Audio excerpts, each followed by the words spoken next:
Unknown centuries later is when our story begins. How is it that I might help you? Farlo Bastaya! Cut them apart! Break them! Ratuskit! Barvardur!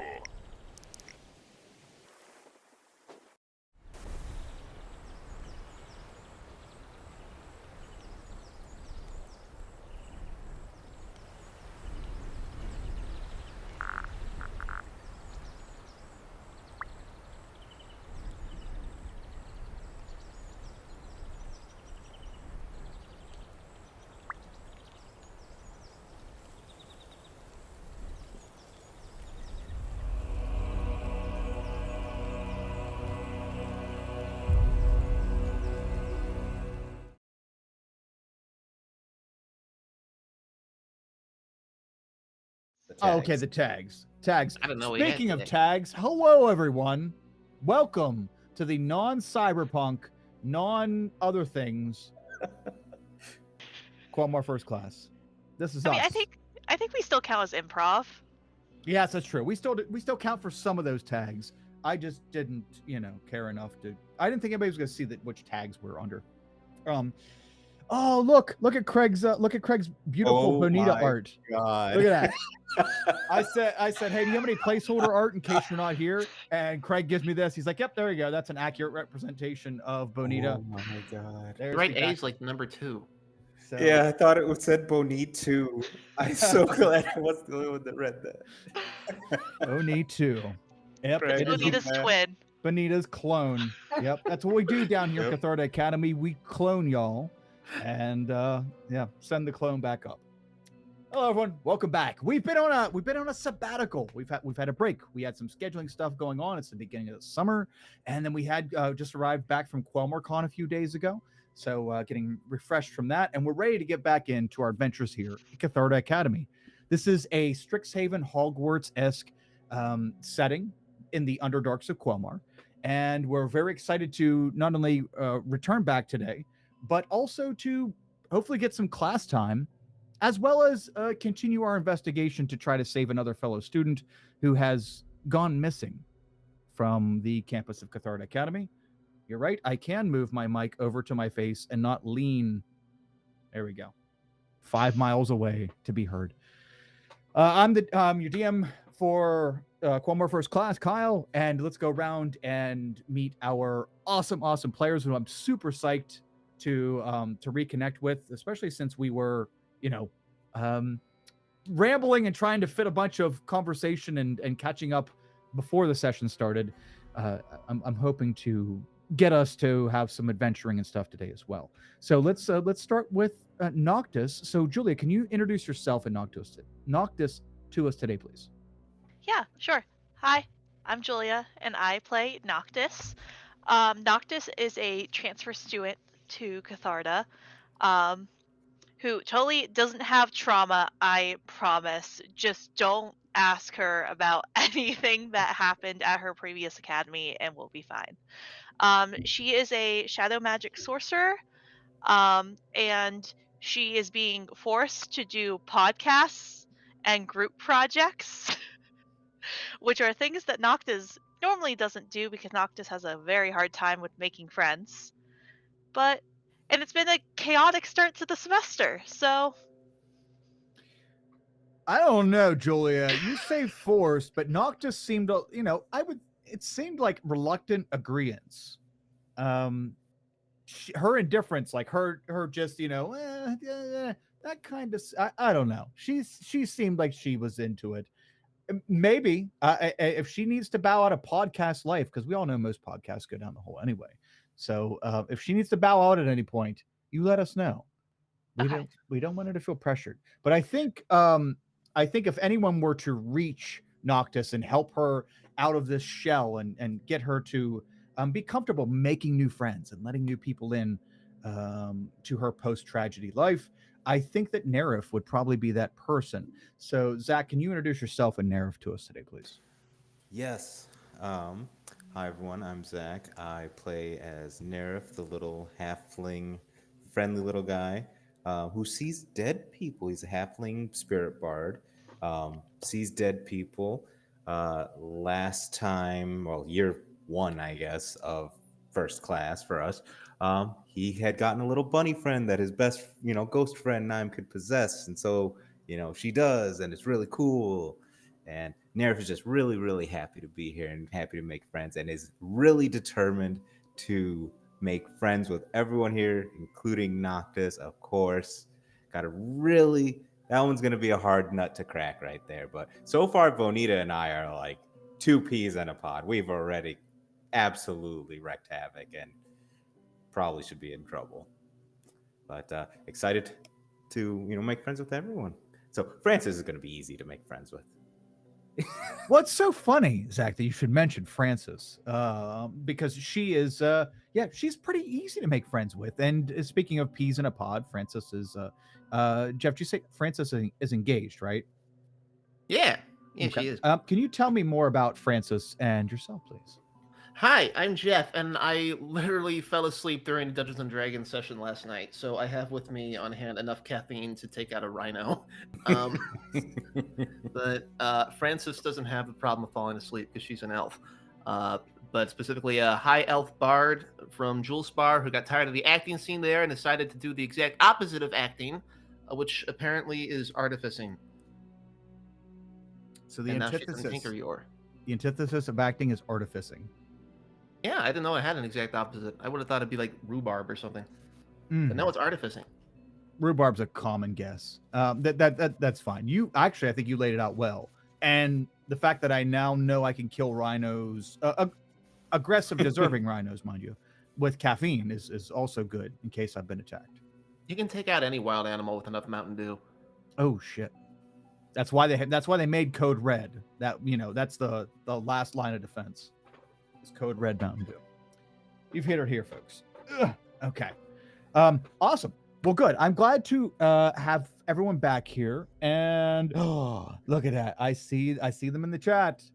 Craig is on their way, and we will we'll have a little intro when they get here. Bonita will soon be with us. Let's I love that photo. Let's push.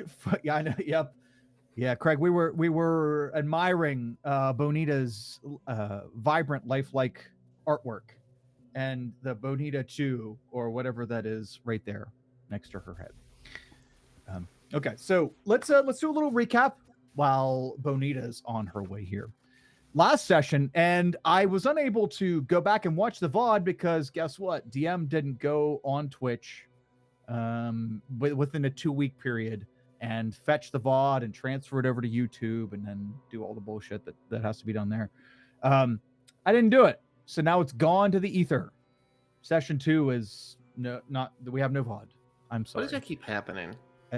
Because it has to be done manually, and I'm horrible at getting on there. But normally I do it before we have a session, like right before I'm prepping for a session. But since we didn't have one 2 weeks after, then I never remembered. There's so much Quelmar Lost media out there. Just Yep. throw it on the pile. Yep, just lost to the sands of time. So I'll do a quick little recap of what I remember, and you guys can add anything that you remember from last session, and then we'll move on from there. But hey, but by the way, while I have the ears of the thousands of people watching this, I did throw it up to the Quelmar board to get us Twitch Prime, which will save those VODs for 2 months rather than 2 weeks. And just saying, there would be less lost Quelmar media out there. No, we'll still forget. Yeah, you're right. I can't claim that I would not forget at that point, but I'd be less inclined to do so. All right, let's begin. Last session, we open the session with the party was talking over the experience of having this this internal memory experiment done with the Cyrex within the Cyrex house. We all volunteered as part of an extra credit assignment, and we had this internalizing memory thing that was supposed to happen, and it was supposed to be a very mundane thing done by Professor Miranda Wright, I believe is her name. Correct. Correct. Huzzah! And Professor Wright held this experiment, but instead of us having this inflection, is that I think I'm using the wrong word there, where we like internalize everything and parse through our own memories and try to try to make some sense out of our life. Instead of that happening, we actually tapped into the mind of someone else. And we found out through some deduction that mind we tapped into is a student who had recently gone missing. And you know what? I can remember the professor's name, but now I got to go searching for the student's name. It's Professor Introspection. Professor Introspection? That would be awful. Awful name. Carly is her first name. Harley? Carly with a C. Oh, okay. I was gonna say Harley would be right. Carly Okay. Rae Jepsen. Oh, that would be cool. I should have stole that one. Yeah, I'm looking for it. You're right. Carly sounds right. But why did I? Oh, there we go. Carly Espin. You're close. Gypsum, Espin. Carly Rae Jepsen's a dead god that we resurrected. Carly Epson is a missing student. Yep. She was practicing invisibility and she snuck out of the university. Snuck past the Nullstone Guardians. So there is only one tunnel out of the campus, out of Catharta Academy as a whole, leading into the rest of the Underdark. And then at the end of this tunnel are two Nullstone Guardians.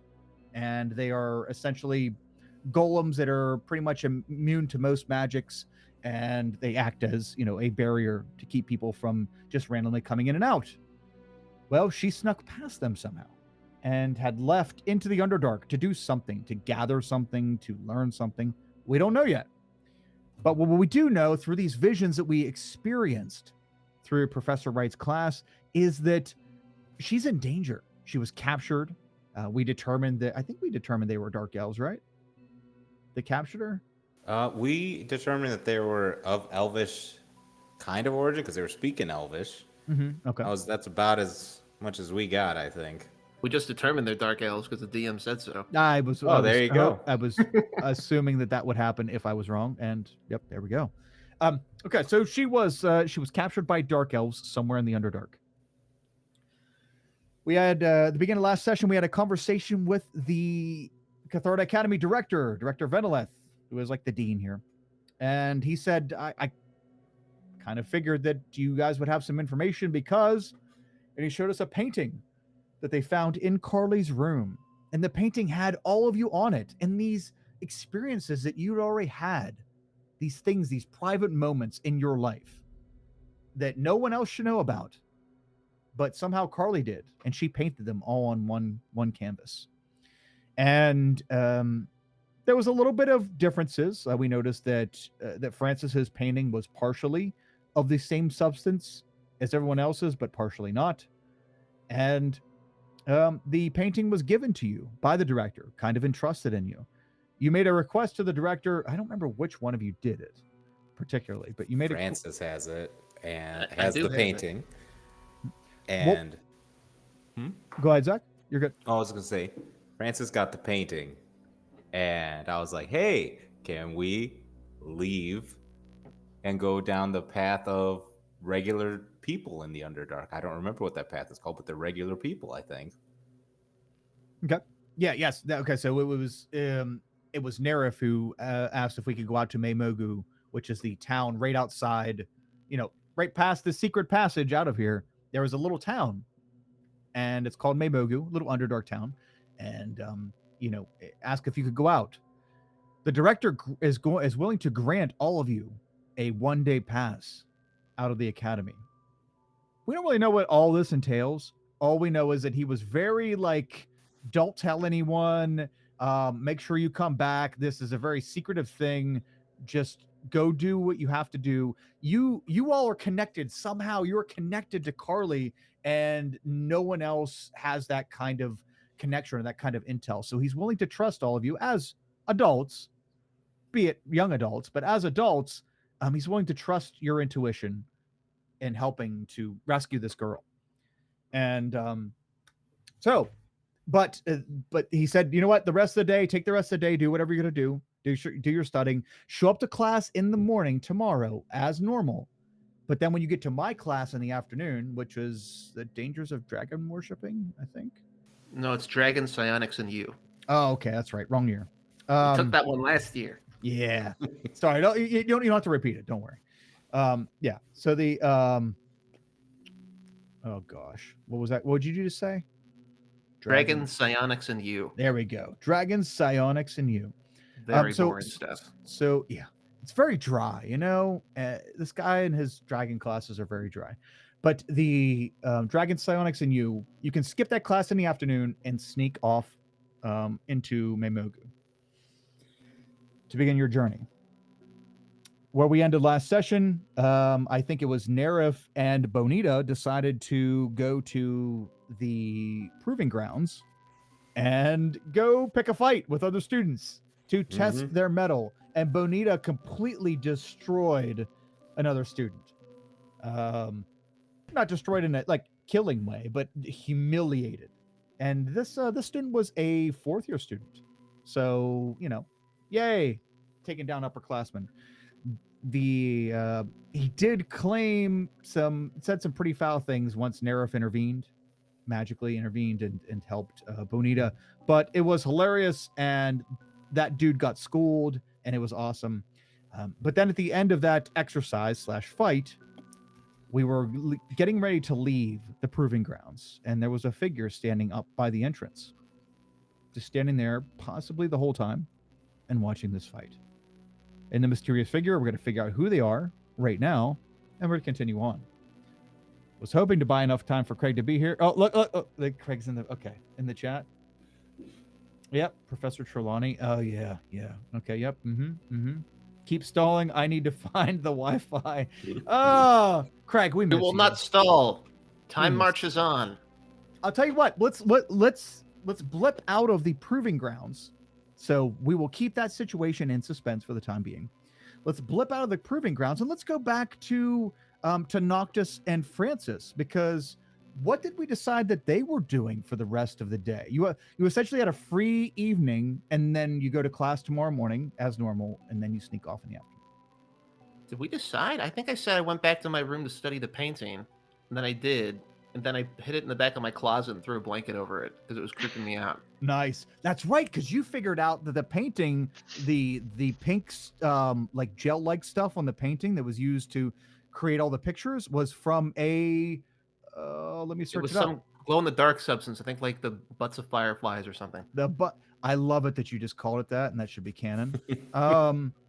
It is some kind of toadstool. No, boring. Well, it's toadstool stool. You say butt, but it was actually like supposed to be like the excrement from the byproduct from a toadstool. So Gross. It's like, yeah, it almost sounded like toadstool stool was what it was. But yeah, so let's see here, Sunshulk. I have all these like underground tea names and shit written down.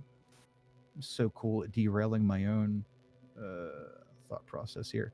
So we're going to call it the toadstool stool because that's the only part of that I can remember at the current time. But yeah, so you found out that it was some kind of byproduct from a particular subterranean fungus or toadstools fungus. I think they're fungus. No, they're a character from Super Mario.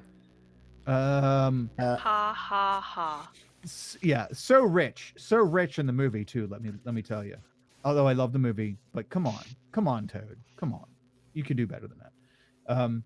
Yeah, so some kind of toadstool byproduct, and you know that it can only be found in the Underdark, and you can tell that Carly did not finish the painting.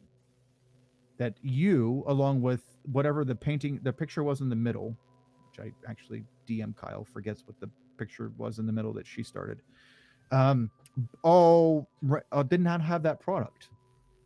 So yes, you're right, Francis did figure that out. So now let's take a look at what Noctis was doing. So Noctis, despite Nerif reassuring you earlier today that he was he's willing to help you break out of your shell, right? And he could tell your reluctance, your social anxiety. And was very sweet and gave you some, a nice little pep talk. But now you're left to your own devices again. So you have the afternoon and evening, before you're to go to class tomorrow, and then possibly leave the university into the Underdark after that. Scary as fuck. What would Noctis be doing for the rest of the afternoon? I think I said last time that Noctis went back to her room and was just making art all evening because, we have a theater department and we have a sports department, but gee whiz, we don't have an art department. Well, Noctis, that is correct. We do not have an art department. But I would like to suggest to Noctis, or maybe it's something that Noctis has seen recently, is that maybe this is how you got into this mess in the first place. Remember how we're dealing with the Cyrex right now, right? And they're like the mental mind people. Yeah. They have art magics. So maybe there is no art department. You are right. This university is new. This is the third year that this university has even been here. So, clubs are being developed, sports are being developed. All these things are still brand new. You're right. There's no art department.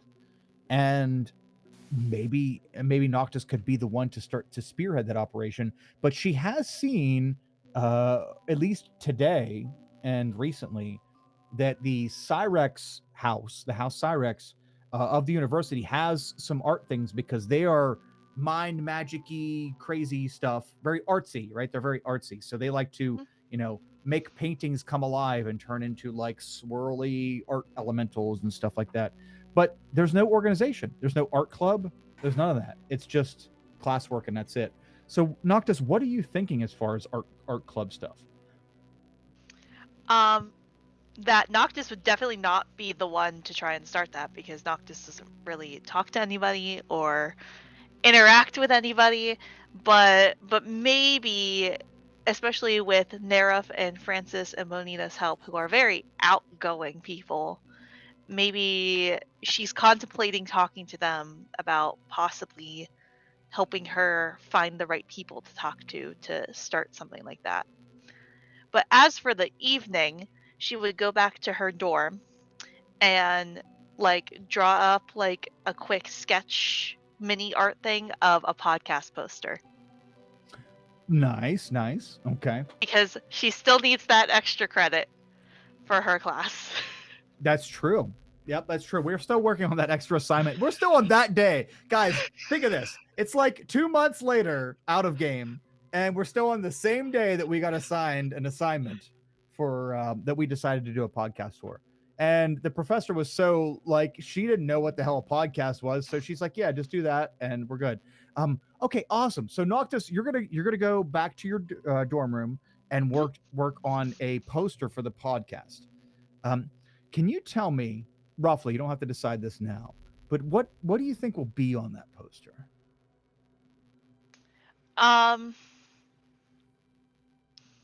Probably a brain. Okay. With a bunch of weird swirly patterns in it. And she would probably make some of the patterns reflect some of her reluctant friends. Okay. What would you use to represent Francis on the poster? A little chibi bunny face, because he's always carrying around that bunny doll with him. Okay. That's Neref? Neref, sorry. I thought you said Neref. I'm dumb. Okay. That's okay. No, she would probably draw little gears and stuff because she knows that Francis is a big theater person, but she's heard Francis talking about their love of all of the tinkering and artifice-y stuff. Yeah, Francis is beginning to branch out and is now Francis is part of Tinkeryor. She is the only one of us that has joined a house here at Catharda, officially. So the gear. The gear for Francis and the cute little stuffed bunny face for Neref. What about Bonita?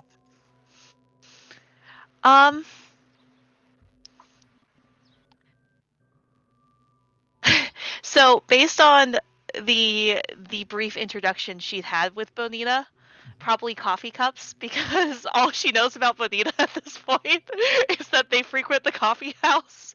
Is that all the Bonita time. just sat there and slammed 12 cups of coffee while yeah. Okay, fair. Okay. So we have coffee cups, we have a like a cog gear wheel, and we have a cute little bunny face. Mhm. So what is Noctis gonna put for herself? Probably little paw prints with like paint dripping off of it because of the conversation that she had after coming out of the dream sequence about I didn't have fuzzy paws. Oh, that's true. No, that's deep. That's deep. No, that's a deep cut. Nobody's gonna get that except for those at the deep or at the they were at that point in time. Awesome. Okay. Cool. Which is even crazier because you know what? If you put it on a poster, it might look like blood. So it's gonna look like super scary instead of paint. But unless you color it, you know, we can do the coloring stuff. So okay. I just want to put that on record as putting Julia on the spot as well as Noctis, so that I can get this poster in my head and see see what that would look like for our podcast. Awesome. Okay, so you're working on the poster. Francis, you are back at your room. You examine you examine the artwork, and you decide it's creepy as fuck, and you put a cover over it and stick it in the closet and rest up for the next day. Presumably, it's going to be a long day. And Craig, oh wow, you know what, James, is that Varda? Is that a Varda emote? Jeff, is that a Varda emote in chat? Yeah. Oh my, I had to show everyone in my life that like pictures of and video with Varda from Cormorcon. Oh Yeah, she's our mascot. it's my spirit animal. Okay. Well, I was trying to leave Craig for last and trying not to move on. And now finally understands it. I do. Yep. I never I saw the dog, but there was no context until I got to personally experience the majesty of Varda, the inspiration dog. Or wait, I think Kelsey had a better word for it, but yep. All right. Craig, I'm sorry. I'm so sorry, but we have to keep rolling. We can only say Varda the inspiration dog now. Yep. That's yep. Varda. All right. Oh my God. Put Yes. Varda on here. The crowd cries out for Varda. All right, Nerif. So you're on the shoulders of Benita. She has just wrecked this druid type dude who had turned into a bear and charged her. You hopped in there.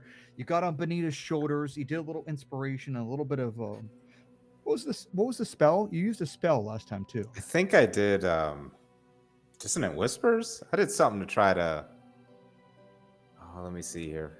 It was some sort of I guess it would be aim. in chat, wouldn't it? This is what I like about Roll20. You can Bane. Bane, there we yeah. go. So you baned the And bear. I failed. The transformed bear. Yeah, you tried to bane the transformed bear. The bear kind of smacked at his ears and was looking all kind of frantic for a second, but managed to work its way through the bane and then charged again. But Bonita wrecked it nonetheless. And that student was pretty sour when they transformed back from a bear into a student. And as those two students walked away, the younger one looked making fun of the bigger one that you guys messed up the whole time right outside the proving grounds. But as our vision follows from you to them, walking up and out the exit, you see a figure. To you, a familiar figure standing up by the exit of the proving grounds. A metal and wooden figure, a lithe, warforged figure, standing up there. Oh, You see Glyph standing up there. He has a satchel hung around his shoulder, and he is also carrying a small canvas bag in his one hand and a satchel hanging around his other arm. And as he sees Nerif, seeing him, he looks down and waves, which I just want an excuse to wave to Craig. That's all. hi, there we go. Craig. Hey, Craig. Hello. Oh, thank heavens you're here. Why? I'm We not enjoyed gonna that art. Damn it. That was a I was beautiful- running out of can- things to can- say. Hold on. I'll turn the camera off. It's No. As much as I okay, never mind. It is wonderful. Bonita too.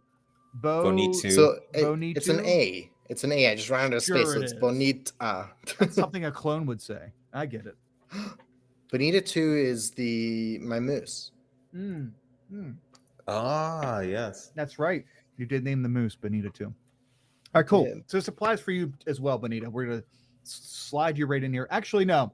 Before we get formally into that part, Craig, can you introduce yourself and Bonita to us today, please, on the fly? Hello, I'm Craig. I'm very late because we didn't time things correctly. Bonita is big and strong frost orc who just suplexed a bear not half a minute ago in game terms. I also probably sound terrible because I'm on travel time, so I don't have a setup. You're good. but- You're good. Hopefully you can hear me okay. Look, 10 years ago, 10, was it 10? When did I start doing this? 6. Oh, no, it wasn't 10. 9 years ago. Audio was crap. But right now, you sound wonderful. You sound wonderful. Well, that's something. That's Yeah. something. Yeah, We'll even take it. without your proper setup, sound wonderful. All right. Yes, Bonita just got done wrecking this druid this druid student who was turned into a large bear. And if James is still here, yes, he is. James is still here. We got something possibly coming up for you. Okay, and all of you see this Warforged person standing up at the entrance. To give a little backstory, Nerif, it's been almost 2 years, and you have seen Glyph very little. At the end of year 1, you had classes with Glyph all the time. Once you solved that case where you took the disgruntled professor down, right, and after that time period, you saw Glyph less and less. Glyph went on in year 2 to join the Vigilant house, and then you stopped seeing them a lot. And when you did see them, Glyph would say they were just as per the instructions of their best friend. Oh fuck, help me out here, James and Zach. Sigmund, their best friend Sigmund. They needed to study extra hard so they could get the edge and be better than all the other students. Yep. The babies and bitches. Yes. Yeah, there was Yes. a lot of history there. So but you saw less and less of Glyph. And nowadays you barely see Glyph at all. Glyph is up there standing with a satchel and a canvas bag, and with a sash, a vigilant sash over their shoulder, much like Francis has a sash that represents the Tinkeryor. Glyph has a sash that represents Vigilant. And they begin as the two disgruntled students walk out, or two unhappy students walk out. Wow, this makes my forehead look super shiny. The Glyph walks down to meet all of you, and the other I did three. notice that the green screen was clipping through your forehead a couple angles. Was it? Oh, Yeah. cool. Super cool. Horrifying to watch, but cool. I apologize to everyone. These special effects here, our budget is really, really restricted. So as Glyph walks down, and basically for those of you who haven't seen Glyph, it is a lithe Warforged person, asexual person, and they kind of look like almost like bardic clothing, very basic schools. Oh, don't you? Oh, hello, dear. Very basic school clothing, and they're wearing a vigilant sash. Oh, I know. I'm already regretting leaving Quomarcon. I could have had 2 more minutes with Varda, and my life, We always hope for 2 more minutes with Varda. yeah, my life would have been so much better. Oh, darling. So the Warforged walks down and walks immediately over to you, Nerif. Hello, friend. It's good to see you again. Glyph! Oh, I've missed you, Glyph. It's so good to see you. How's my favorite baby? That's correct. Sigmund is still accepting the answer of baby as our title. Things are well. I have instructions to come see all of you. Though I would appreciate an introduction to your friends so that I know they are who I seek. Yes. So wait. So is this the next day? Out of character. Nope, This is nope. the We are next day? still on the it's same oh, yes, day. it's the same. So it's just me and Bonita here. Great. Hello. Hello there, Frostork. My name is Glyph. Glyph, as I pat Bonita on that, since I'm still on Bonita's shoulders. This is Bonita. Bonita is a new best friend. You're gonna love her. Very strong. Did you see that bear get suplexed? Bear person get suplexed? I did. They got destroyed. Oh yeah, they did. High five. A very slow and like Glyph is examining how you're doing it and tries to mock how you're doing it. Yeah.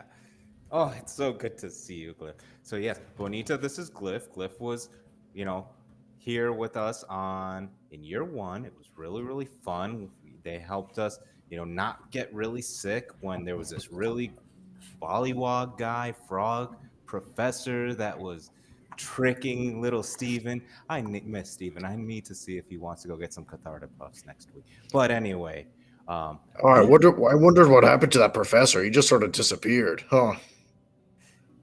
yeah, He was a bad man. and had to yeah, leave. he was. I That's remember. fair. That's fair. There was a lot of blood. I mean, Huh. Bonita, you are one that I seek, and I am excited to meet you. Well, the pleasure was all mine. Why? Everyone seems to be seeking us today, huh, Nerf? yes, it's because we're the best around, Bonita. I'm very, very happy that you're now my new best friend, Steed. So excited. I reach up and pat your head. yeah. Aw. What- Go ahead. Go Bonita. Well, just what can we help you with if you're seeking me? I must identify all of you before I can share the reasons for me being here. This is a private matter that only those privy to the information should hear. Who are you? As the Warforged turns to you, Noctis. Who are you, may I ask? Noctis is in her dorm. Ah, balls. Never mind. That's I'm what I going was to turn confused. back Like, only towards. me and Bonita here. Like, everyone's in That's the dorms other than Okay. us two.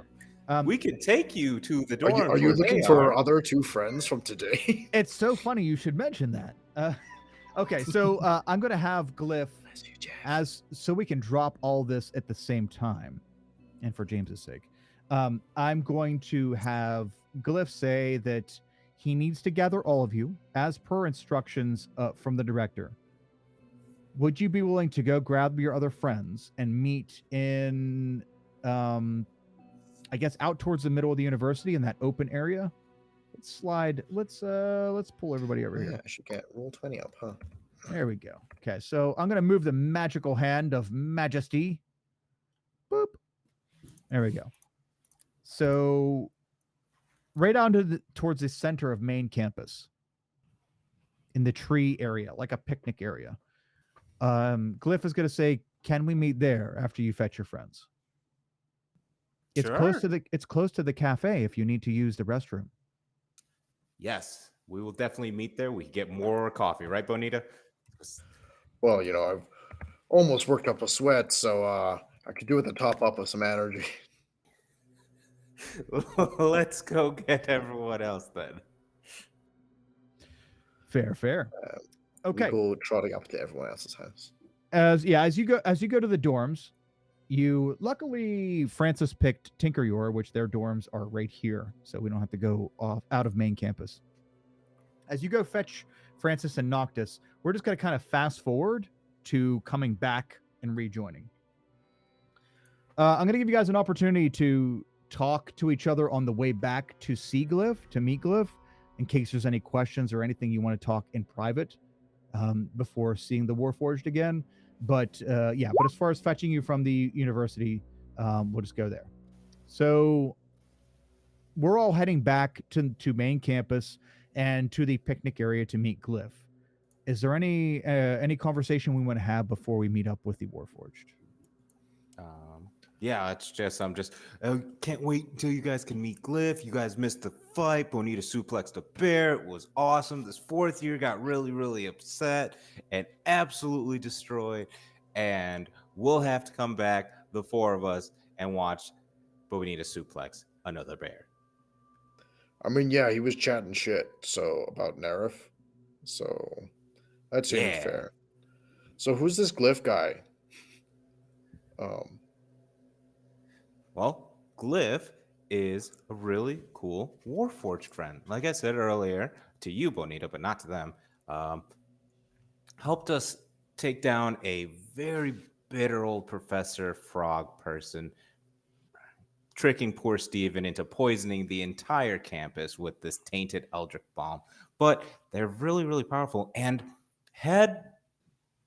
Oh my goodness, I just realized.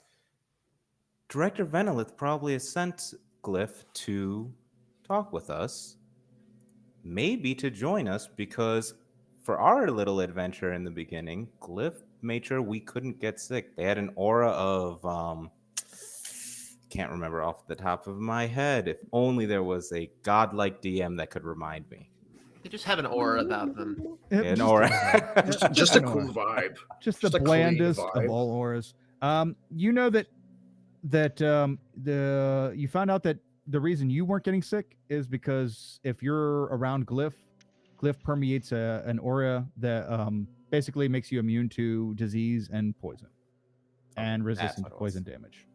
So while everyone around you was getting sick from this Eldritch bomb during your investigation, you did not at all. So Glyph was an integral part of that. In fact, it was a little strange that Glyph was added to your group to investigate this, and then after the mission was done, you saw very little of Glyph. So there is a little bit of suspicion there on what exactly went down behind the scenes. But yeah, that's that. So carry on, Nerif. Cool. So yeah, what our God said, it was this aura that made it to where we didn't get sick. And yeah, I just remember that I didn't see Glyph at all after that. It was really, really strange. I suspect that Director Venelith has sent Glyph once again to assist us, but we'll find out. I mean, he said that the director's, we was speaking on his behalf. So does he work for the director, or? I don't know. When I first introduced, they just introduced themselves as another first-year student that also just arrived. And they meant literally just arrived. Well, this was years back, but... Well, I'm fine to hear what he has to say if everyone else is.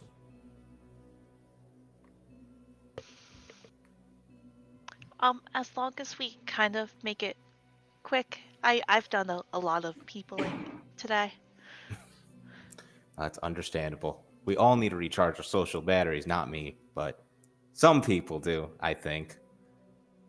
What about you, Francis? I could always stand to meet someone new. Awesome. Let's go. Mush Bonita. I'm still on your shoulders. Naturally. I assume you haven't stepped in from them at all. No. The whole time. Yep. Okay, as all of you make your way to the little picnic area here in the central chamber of Catharda Academy, you get there and you arrive, and the Warforged person, known as Glyph, is standing there waiting. Both satchel over the left shoulder, a leather satchel, and a tannish brown canvas bag held in the right hand. Glyph stands there and gives a very somewhat mechanical smile to the group as they approach. Nerif, if I'm not mistaken, these are the other two that I was supposed to look for.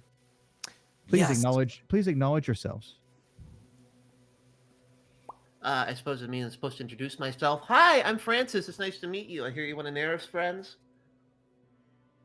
That's correct. We are very good friends. And you are correct. Francis is one of the people I should meet. So I will trust that you are her. Yulia, I am her. We just came over here to say hi, I guess. Is that why we're meeting? A You just hello wanted to say is hi? a hello is customary, but there is more. Hello, Francis. I'm Glyph. Hello, Glyph. And you are? The Warforged pivots to you, Noctis.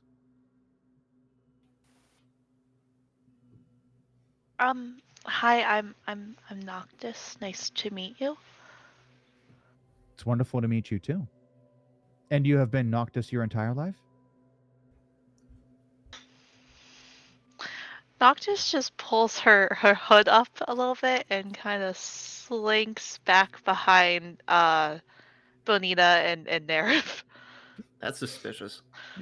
So are you Noctis back there as well? I must find out before I disclose information. I am mean, now. I know where is Noctis. Oh, you have verified that this is indeed Noctis hiding behind you. Yes. Okay.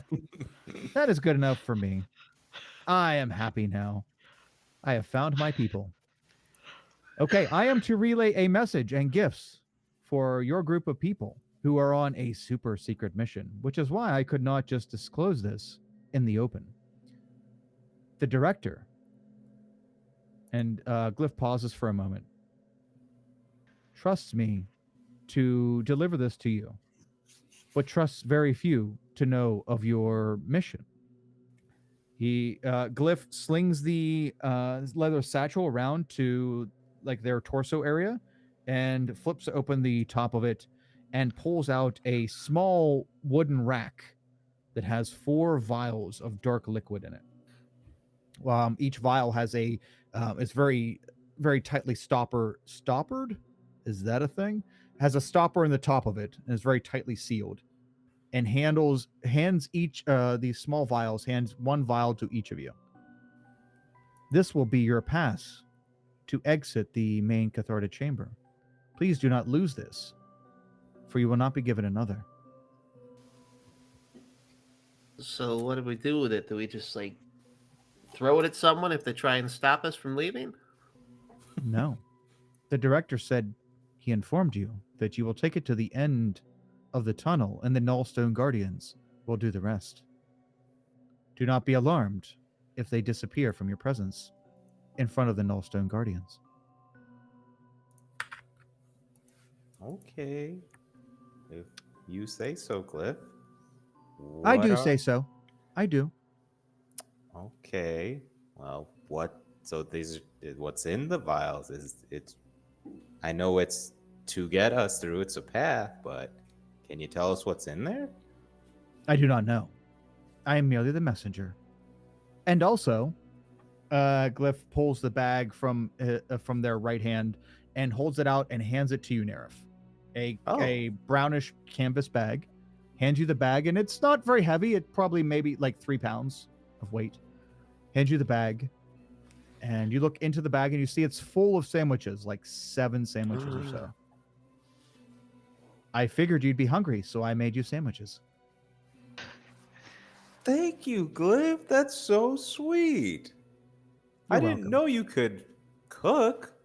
I can. I cannot partake, but I do enjoy cooking. And I've only had 1 person throw up from my cooking, so I consider it a success. Oh, how many people have you fed? 2. Okay. I like those odds. It's a 50-50 in my favor. You guys want a sandwich? We're keeping these for tomorrow, right? Absolutely. They're for your journey. The director said you are to go on a secret mission outside of campus. I so wish I could go outside of campus, but I cannot. Oh, so this time you're not coming with us. That's strange. Okay. Well, Glyph puts their head down and like kind of looks a little sad after they say they can't leave the campus. it's okay, Glyph. We'll make sure to take a lot of sending stones and record a podcast of our adventure out there. It'll be great. You'll know all the sounds of it. None of the sights, though. Apologies. The director says that I cannot leave because I am to be a disciple, and disciples can't go out there.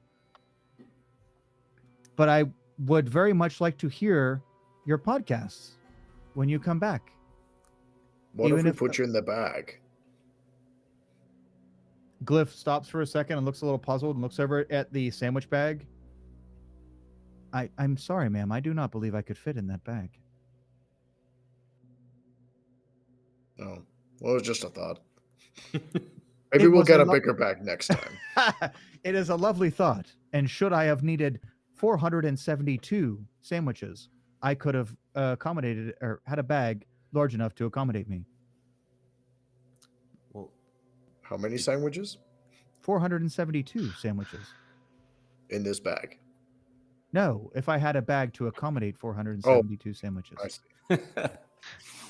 And I like look up and down and be like, how many sandwiches have we got? Yeah, you look over and see like uh, 6 or 8 sandwiches, and that's it. there's not that many, is- but we'll make do. Some less than that many, you said. Yes. I shall remain here, and I will root for you in private because I'm not allowed to tell anyone. Wait. Did you just say father? Bless you. Oh. Okay. Did you sneeze? No. Bless you. I sincerely want to bless you on your journey. Well, thank you. I have very been much training for with the Vigilin, and they speak of much grace and blessings. Mm. Glyph, why haven't I seen you in, forever, it feels like? I have been learning and training, both with my friend Sigmund and with the Vigilin. Well, I think I would still see you a little more down in the hallways or anything. Persuasion. Can I persuade? Okay. Can I make a persuasion check? And then tell me what you're trying to persuade Glyph of. To kind of just tell me, where they've been and father, question mark? Well, where is persuade? There you are. Please tell me it was good. Okay. Well, Oh, I it can was tell you not good. it was something. Oh, yeah. At least I wish it was a 1. I'm sorry, Nerif. I have been very busy. I am no longer just a student. I have a job to do, and I must learn how to do that job. But if I am ever able to go out into the town with you, I will be happy to do so. So very happy. Okay, well, don't be a stranger now. I'm gonna take a bite of one of these sandwiches. Does it taste good? You know what? Let's see. Make a Oh, no. con check, con save. We'll see how. Oh, Yeah, go do God. a con save. That way you might have a bonus to it. I'm not sure. I do not. Okay. It's okay. It's It's okay? We're gonna call it a tuna salad sandwich with no flavor. Gotcha. So Well- mushy meat and stuff between bread. I had that for lunch this afternoon. The same one. This is probably from 2 days ago's lunch. Oh. Okay, so this isn't freshly made. Got it. Oh no, All it tastes freshly made. I just mean as far as like the it's not great. Okay. It's not great. Okay.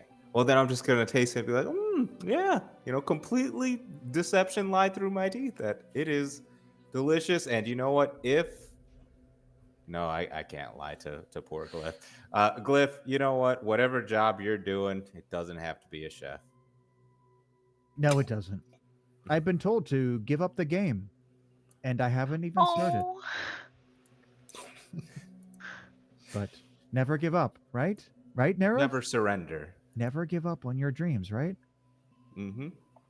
Once I'm a disciple, I will be the disciple chef, Glyph. I think it sounds nice.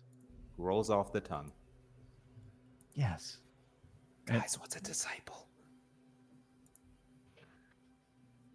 Oh, it's somebody who believes in something, and so if there's like a big deity or god or religion, it's somebody who devotes themselves to that deity or god or religion or cause and lives and breathes and worships it for a long time. I think it's a character from a Passion play. Okay, good. I don't know how to breathe. Scared cat person. I'm scared I will fail. No, Glyph, you'll never fail in our hearts or our minds. Maybe Or your our stomach. stomachs. Or your stomach, because I will become a good chef. Yes, you will. Yes. Guys, let's go. Yeah, I'm very sleepy. I think it's time for bed. Because as all of you take the satchel with the vials in it and the bag of sandwiches, and wish Glyph an adieu, and head back or head away, at least head away from the area. If you guys want to have like some conversation or some planning, that's fine as well. At least head away from the area. Glyph turns and heads back towards the General Studies complex. What would you guys like to do for the evening, if anything? Panic. Okay. Show me what that is like. The minute we walk away from Glyph, Noctis is just like staring into nothing, trying to figure out how Glyph knows things. Okay. Like the entire walk back, like I'm sure everybody else will be talking. Noctis is not replying. She's just staring. Oh, okay. Pondering. Like, I don't know. Can make it a perception check to see if I clock this or something. Sure. I mean, she's not being subtle with it. No. Yeah. I mean, yeah, I even asked, like, wow, you sure know a lot about disciplehood, this disciple thing, and just 1,000-yard stare. Absolutely no response. I mean, if I can tell, I think I'm just gonna be like putting a reassuring hand on her shoulder, or something as we walk. Yeah, perception or insight, either or. Okay. Let's see. I think perception I'm better at. Yeah. I think you still have a. Ooh, never mind. You don't even need it. It's a 17. Okay. That's my life. Nice. So okay, awesome. You take a glance, Benita. You take a glance as you're walking, as all of you are walking and kind of having a little bit of conversation, a mild conversation on the way back to the dorms. You see that Noctis is kind of checked out. She is quiet. Noctis, you still have your hood up? Are you still like hood up and face down? Okay. And she is kind of detracted away from the group for the moment. Yeah, I think I don't want to like make a big pushy deal about anything, but I do just want to like, I don't know, put a reassuring hand on the shoulder. Maybe just be like, we're gonna be fine, you know. Oh yeah, I'm less concerned about venturing out into a strange city in the Underdark now. Well, what are you concerned on? Nerif, how well do you know your friend Glyph? Well, about as much as every one of my best friends, so not that much, I don't think. Other than the fact that they're very nice. For some reason, when I first met them, they called me a bitch, and then we became best friends immediately. Sigmund and Glyph were inseparable for a long time, and Glyph, pretty much immediately after we dispatched of the Frog Professor, vanished. Saw Glyph maybe 3 times, and just passing glance. That's about it. And like he definitely called the dean dad, right? Yeah, no, he did. Pretty odd. I heard that. Didn't like the dean say he didn't like technology and things? Like, I feel like if he could make a person that's made of metal and things, he'd definitely know what a podcast is. But we're inventing it. How Yeah, can but he like know you stay on something? top of these things, right? Kind I of mean, yeah, cutting edge. everyone knows what a podcast is. If you're on We're top of gonna. it. Unless the dean is starting a cult. A cult? Mm-hmm. So sometimes with religious sects and cults and things like that, people use words like creator or father to refer to the main person at the top of the. I'm just gonna be quiet now. Ew, I don't want to join a cult with the dean. Yeah, he's kind of lame. Don't you be like charismatic to run a cult? I think He's he's like nice. really stuffy. Like he's nice, but I'm not gonna follow him. You know. I mean, some He's just like, cults. oh, I like magic. Oh. Some Magic cults is are good. formed around gods that aren't even on this plane. Then why even follow them if they're not even on this plane? Because the point of the cult is to prepare the plane for that god to come to the plane and take over everything.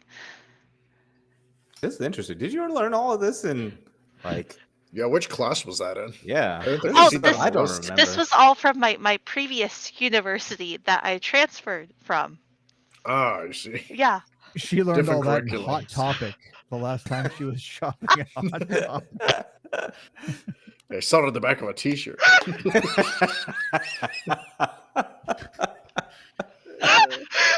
Right. That's merch idea for Yes, Hallmark the on next merch year.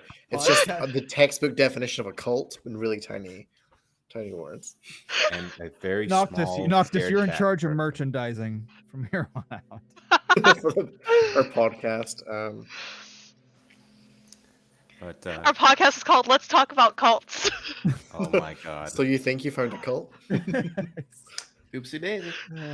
It'll be like those fucking Fallout tests or that you do at like in Fallout games. The goat. Yeah, yep, the Oh, the goat. Yep, the goat. goat test. So you think you found a cult, or you think you found a cult? Wow. Okay. So Noctis, is there any further expanding on that, or are we just gonna leave it like a very very emo, like I really know what cults are, but I'm not really willing to talk about it right now, kind of thing? I think at this point in time, there's more pressing matters like our classmate being missing, and Okay. weird dreams that we're all having, and perhaps towards the end of the year, Noctis will talk more about how to not join a cult. Okay. Yes, those are wonderful words to live by. How to not. You know, the help we can get. Yeah. Yeah, if you find yourself in a rough situation, this is how you don't join a cult. Okay. We all find our way back to our dorms. Does anybody have any outstanding things they want to take care of before we go into not free time mode? Benita's gonna brush her teeth before going to bed. That's fair. Yeah. It's good to Though specify. in not free time mode, there's still accommodation for personal hygiene, by the way. Okay. Just to let you know. You want to rob that of anybody. I was just thinking before bedtime, gotta Fair. get those Yep. tusks, right at the Yeah. back. Yep. Yeah, especially when you're eating Especially raw when drinking all that coffee. Oh yeah. Stains the teeth, the tusks. Yeah. especially the sugary coffee adjacent drinks that you had. Yeah, we did mention, I guess you did hear, we mentioned Benita and her like 12 or 13 coffees that she drank out of the free stuff.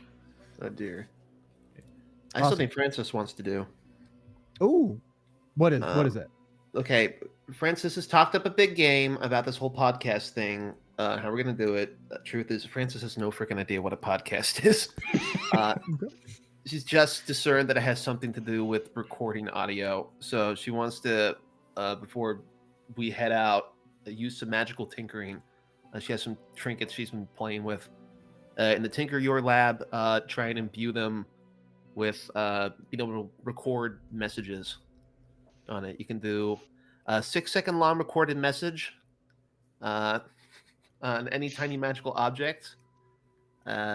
So we can now record a 12-second long podcast if we want to use them wisely. Make We're this hitting the seconds count. We're hitting the tough topics here, people. 12 seconds.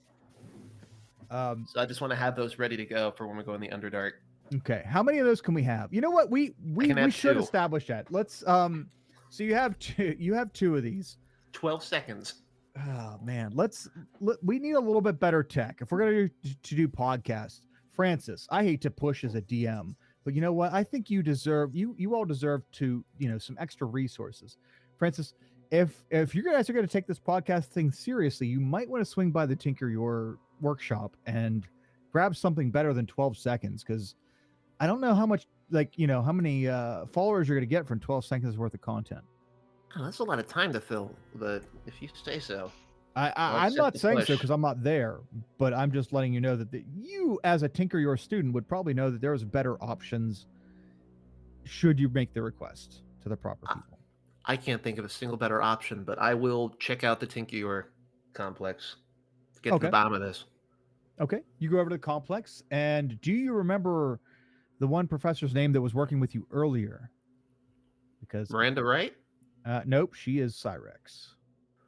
Oh, right. I guess I do not. I don't know if it was Yindi or not. Yep, Yindi Burabart, a female rock gnome professor. Yep. She is the Tinker Your coordinator, so she is like the top professor in Tinker Your. And she teaches applications of artifice and sources of power.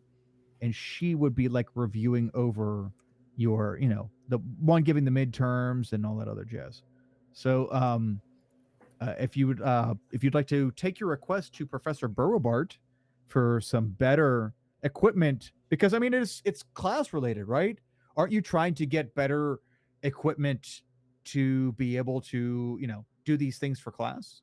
Yeah, it's for the class, for the extra credit in Miranda Wright's class. Yeah. So I think maybe if you approached your professor saying, hey, look, I've gotten good enough to develop these, because that's part of your artificer thing, right? With your 12-second or your 6-second things, right? Yeah, magical tinkering. Yeah. So could you possibly get a better version of that? I don't know, but you could try. This is D&D. This is D&D, motherfuckers. If you guys want like better versions of something than you already have, class features and stuff, go ahead, push the narrative, and I'm open for anything. Yeah, I'll drag her down if I can. Try and ask her with these 2 trinkets in hand. Sure. And what do the trinkets look like? I mean, she would already know your breakthroughs. So you've already broken through and created magical items. Look, you've created magical items, which might not sound like much to you, to Francis, but in the mundane world above, people don't just say, I want this thing, and then they create it out of a rock or whatever. How would you approach her with that?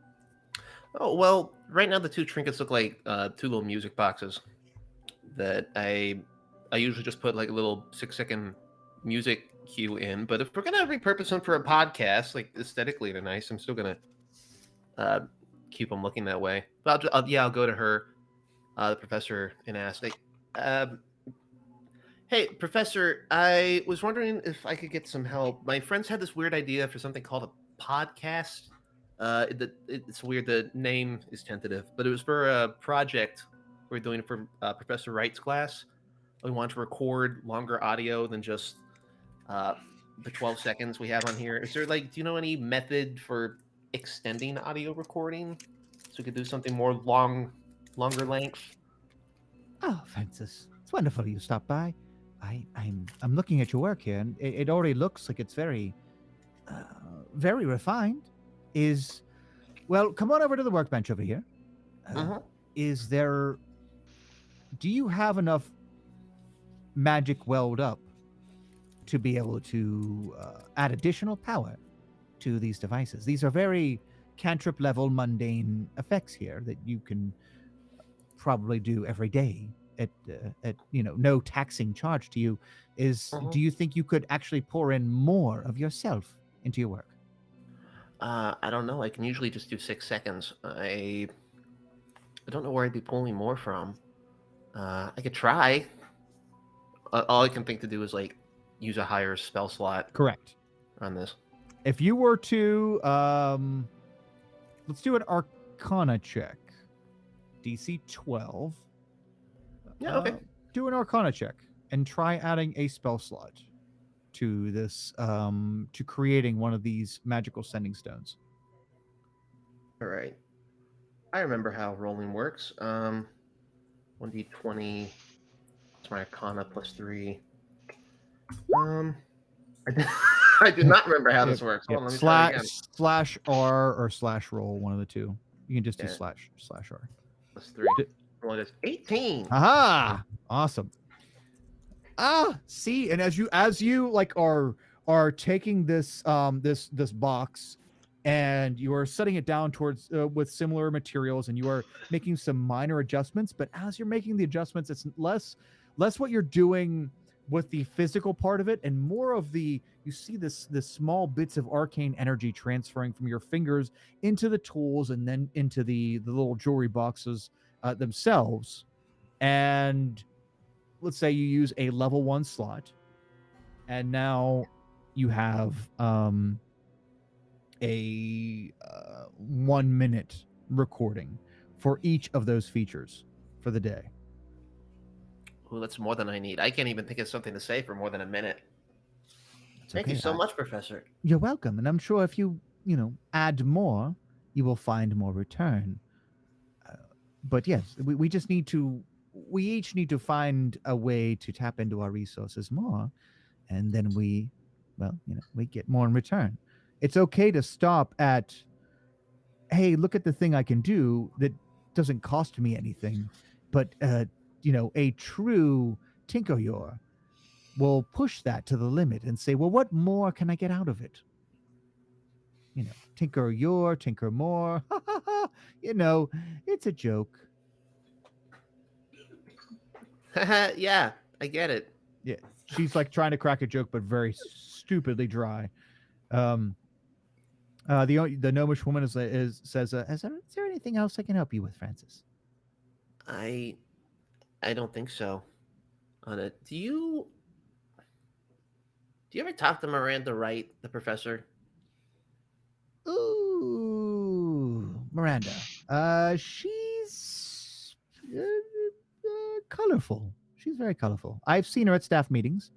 I've seen her in the faculty lounge. And she's a special person. Yeah. We did like a demonstration for her earlier. It was supposed to be like this. She described it as something very relaxed and mellow. It was supposed to have some sort of revelation about ourselves, but that didn't happen. I just sort of panicked and got really nervous from the visions I saw and felt immediately dismissed by it, like it was something I did wrong. But in a very serious tone, Professor Beauregard responds to you. You are a genius, Francis. Don't let that woman use emotions and thought and mind magics to change you. You are a brilliant mind, and you're heading in the right direction. okay, thank you for the validation. Yes, she seemed I almost can't think of offended that Professor Wright would try to inject these things into your mind and create doubt within you.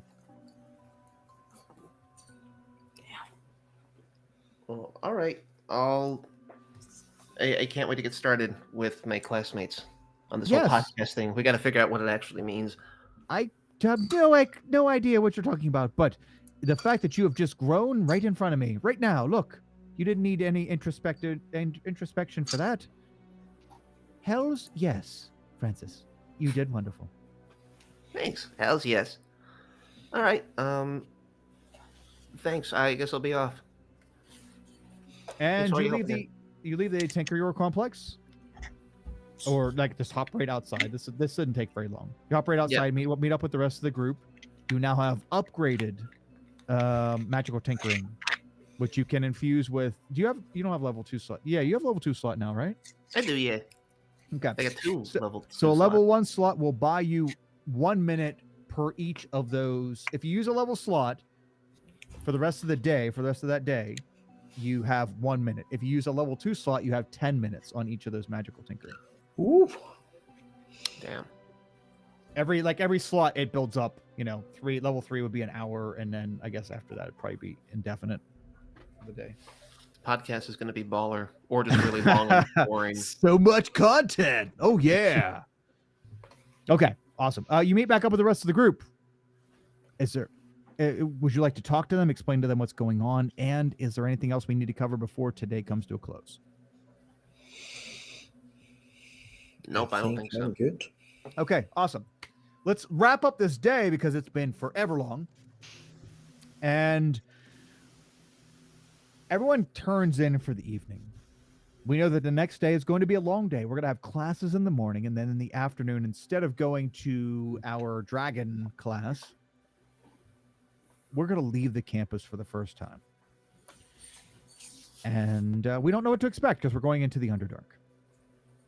So as the sun shoke rises in the morning and the light shines in through our dorm window, we are waking up. We're getting ready to go do our morning rituals and then head to class. And that's where we're going to take a brief break. And then we'll come back and we'll push on for the day. Those dragon classes just drag on and on and on. Nice. Ooh. Nice. Very, very good. Well, let's drag on our asses to a break, and then we will, fire up the second half of this session. See you guys soon. That was bad. Oh, wait, I'm not even out. It's still bad. It's still bad. I'm still bad. Oh, wait, that's not even it. No. Kyle's just telling off all the players, like, you know are terrible at this You game. sons of bitches. Don't mean to us it's when the still camera goes going. off. Save Be us. right back.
is like the ranked top third for high school marching bands in the country.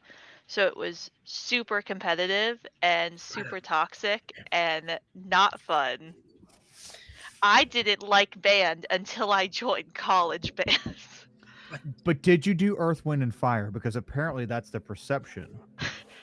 I don't think they ever did Earth, Wind, Fire. No. Okay.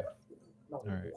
Well, speaking of Earth, Wind, and Fire, there are a lot of elements that go into playing a game and running a stream. And we're live, like we've been running. Oh, Like cool. classic Kyle transition if I've ever heard one. That's You make a spill about marching band live on air. hey, whatever, you know.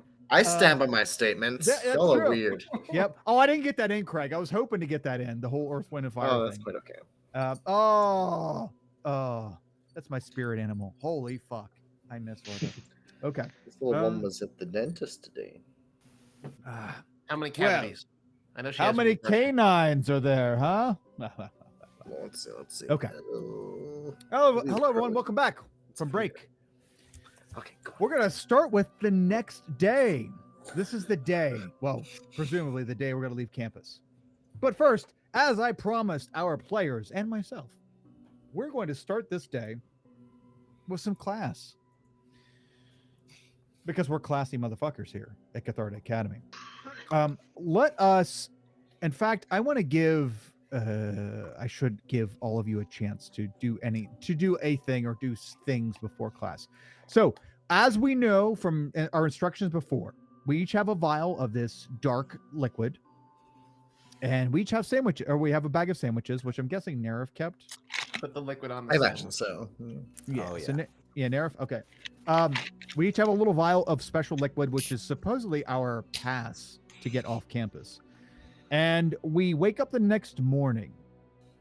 Talk me through. I'm gonna leave this up to you guys. Talk me through the ritual or the how do we go about getting ready for school that day? Because now we know we have our morning classes, and then in our afternoon, when we're supposed to go to our general studies class, we just quietly leave the campus and go off campus.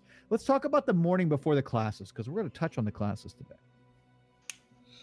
I'm gonna brush my teeth. Okay, another solid move. Yep. Yeah, have a nice shower. Do a light 14 lap jog. The usual. Okay. Yep. 14 laps. That's a solid number. Yep. Okay. Grab a quick coffee. Okay. So on your final laps, you swing over to the Catharta Cafe, which is open super early. What is his name? Calvin. Calvin opens the cafe pretty early to make sure you guys have ample opportunity to get coffee and snacks and stuff before class starts. Cool. So you go out and you do physical activities, and then you swing over to Catharta Cafe, grab a quick coffee or 12, and then you go back and get ready for school. Let's pop around and see everybody else.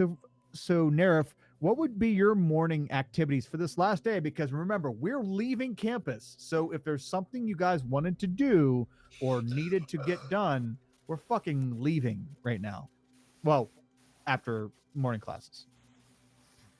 Okay. So what Nerif was doing, he wakes up nice and early, stretches, really excited to greet the day and make friends.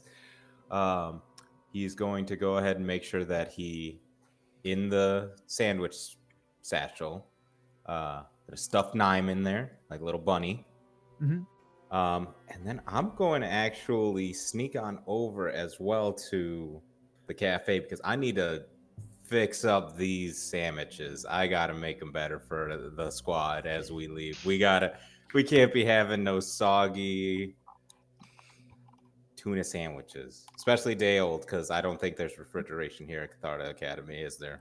Unless you make it your own with elemental magic. No, these are day old tuna. Well, the sandwiches are assorted, so some of them are just like a nut butter on bread, so those ones would preserve just fine. But yeah, the ones that the almost tuna like substance in a sandwich, probably not great right now.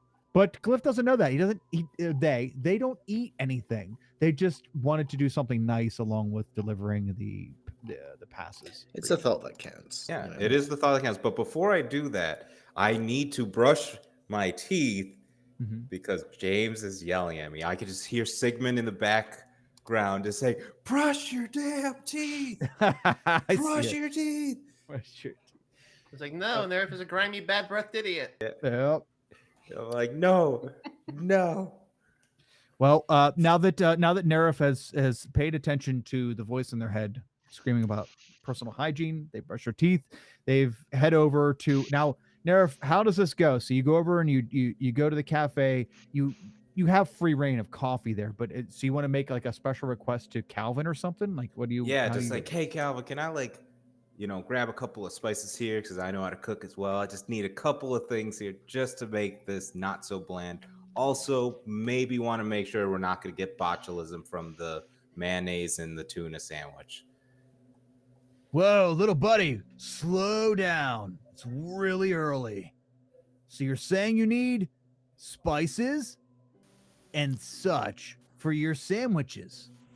Yeah, these pre-made sandwiches that have been in this warm satchel on this warm day, all day and night. Why did you make them this far out? That's pretty gross. It was a gift from a friend who doesn't eat. It's a long story, Calvin. I'm really sorry, my friend. Please do me a solid, Calvin. Oh, I have friends that don't eat, and the spices I could give you are not going to cure the dysentery you're going to have. Maybe we'll use them on some enemies or something. We're going on a picnic. Oh, Calvin, we're going on a picnic and I need some better sandwiches.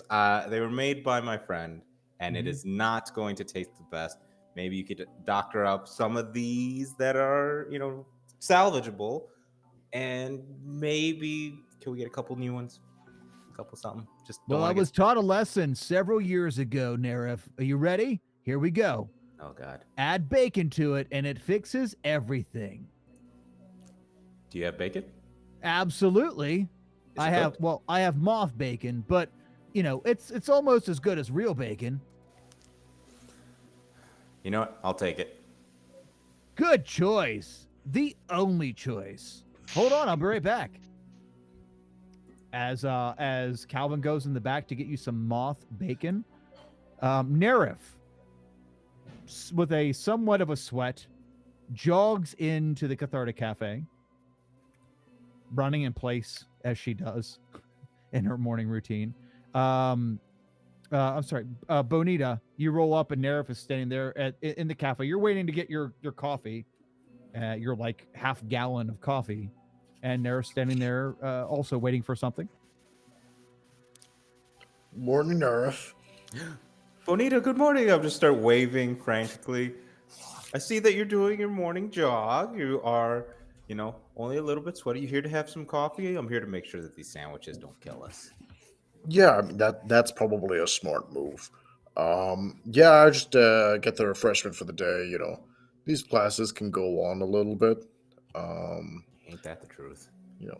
Can't be falling asleep in class. Got to get that education. Of all the things I thought she was going to say when she rolled up, education promotion was not one of them. Yep. Like, Stay in school, Bonita's kids. trying, Let's She's trying to hype herself up more than anything. let's with that level of motivation, let's hop over and see someone who's probably less motivated for education, or at least people. Noctis, you wake up in the morning, and it's still pretty early. What that you have a few classes this morning, and then you're leaving campus into the Underdark, unsupervised, unprotected. What would you like to do? I start. So Noctis is always prepared for something to go wrong. So I imagine she has a bag packed underneath her bed that has various survival gear in it, like ropes, maybe like a dagger that she snuck in just in case, extra cloaks, rations, just in case something goes wrong and she has to leave very quickly for no reason at all. She has a pretty extensive go bag. Yeah. So, okay, gotcha. So she'll grab that and put her notebooks and things in it that she uses for class. And then she would also go to the cafe, not for coffee though, for calming tea. Ah, okay. Actually, yeah, it's funny you should mention that. Hold on, where's my list of? I don't know why I just found this random list of teas I had. Okay, so let's see here. Yeah, at the Cathartic Cafe there is Chunky Displacer Beast ice cream, which is a must try. But as far as teas, there is oolong tea, dandelion chai, and greedy leaf tea. Dandelion chai sounds amazing. Okay, very nice, wonderful choice. And so you go there for the chai, and when you show up there, we're gonna have, you know what? Why not? Let's just bring everybody together for breakfast. You're gonna see that that as you arrive, Bonita is giving words of inspiration. I can't even say it. Inspiration and scholastic wonder to Nerif. How about that? Yes. Let's swing over to Francis. So Francis, you wake up in the morning. This is the last morning of. I mean, this is going to be a turning point for your education. This is, straight up school, and now you're getting ready to leave for some crazy cockamamie mission. But you still have classes as normal this morning. Oh wow, thanks. Is that Kelsey? How comes we? Oh, that's good. Oh, jealousy. Yeah, Okay, Bonita yep. settles down for her breakfast.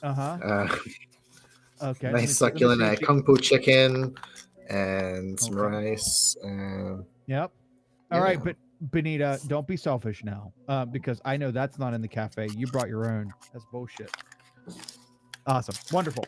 Okay, so Francis, you wake up in the morning. What does your routine look like today? Yeah, well, first off, I brush my teeth, I wash my face, I change my underwear, anything that James is going to yell at me about. The wife. What else do I do? Thank you. I am going to, because for whatever reason, I'm creeped out by this painting, but I'm also very defensive of it. So before I head out, I'm going to cast a snare on the doorway before leaving. Nice. In our dorm room. Okay. So you're leaving the painting in there this morning in your closet, covered up. Yeah. But you're I'm putting a covered up magical 'cause it's snare. creepy. Okay. Yeah, I'm putting the magic snare in. Yeah, just in the doorway of the dorm. Because like one of those narrow dorm doors. So it should cover up a 5-foot radius. And I guess just going about is normal. I am going to go to the cafeteria because I need some options for food that are not those sandwiches. I don't trust them as far as I can throw them, which is probably not very far. Okay. Yeah, because my strength is -1, so I don't trust them very much. Okay. So heavy sandwiches aside, you walk over to the Cathartic Cafe after booby trapping your room, and you walk over to see. Well, I mean, you're kind of like 20 feet behind Noctis, who is just walking up to the scene right now, and you all four kind of arrive serendipitously, whatever, around the same time, just to facilitate any kind of craziness we need. As all of you arrive at the same time, Calvin comes back out from the kitchen area, back out to the serving line, and comes out with a block of meat for you. Not Noctis, Nerif. Comes out with a block of meat to you. Here, this is cured, so it should last a couple days and won't look as icky as what you got in that sandwich. Do they look icky? Oh, they kind of do, don't they? Oh, you got bread as well? Mushy meat is sketchy. Just saying. Oh, do I have bread? Was that a question for me, or was that a statement from you? That was a question. do you have any bread so that we can remake this? I'm so sorry to have wasted your time. We need to make these to not kill us because this picnic is going to be a long picnic and might be the only thing that we. How much money do I have on me? Let me check this. I don't think I have much. You all have your starting gold unless you spend it on something.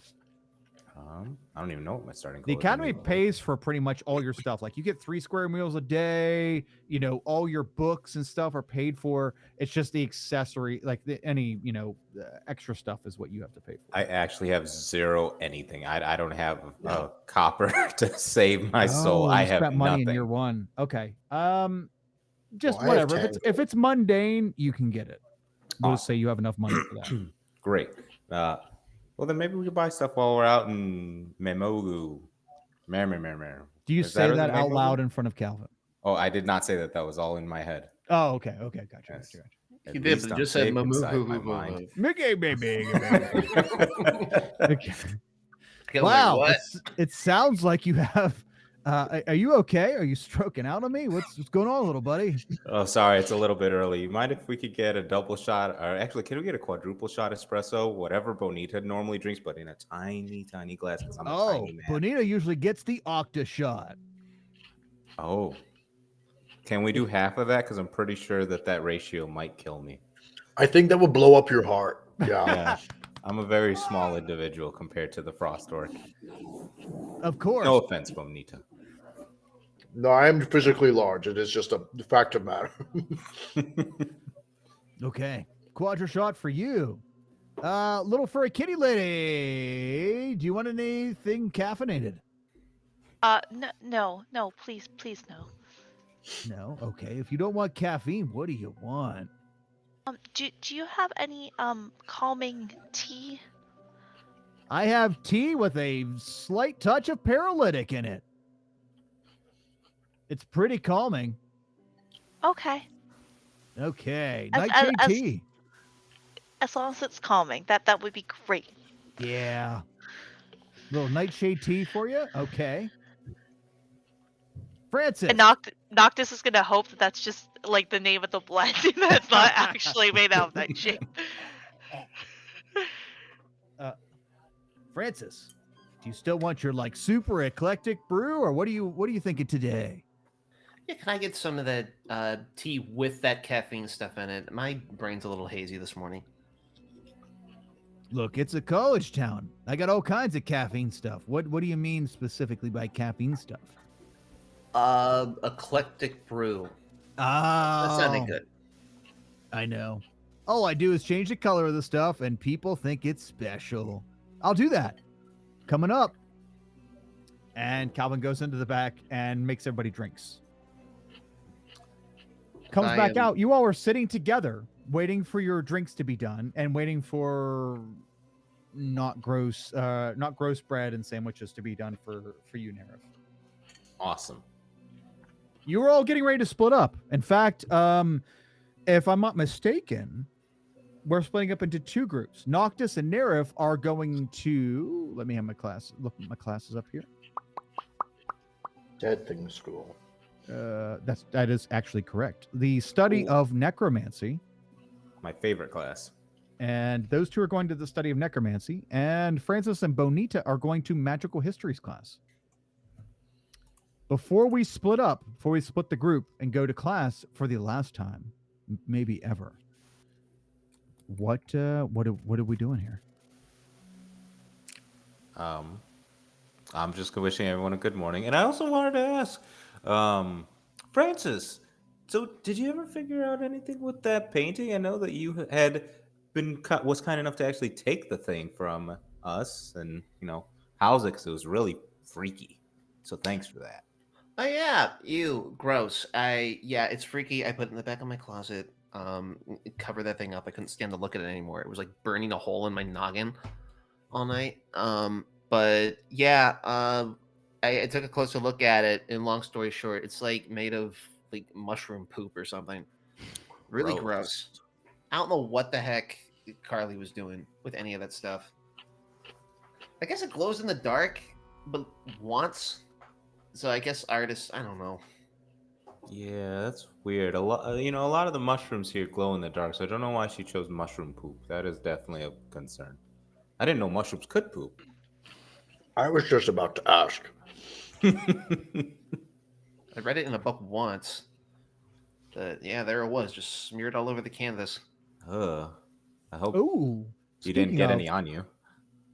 Speaking of that, thank you so much for mentioning that, Jeff. Nerif and Noctis. Make a nature check, please.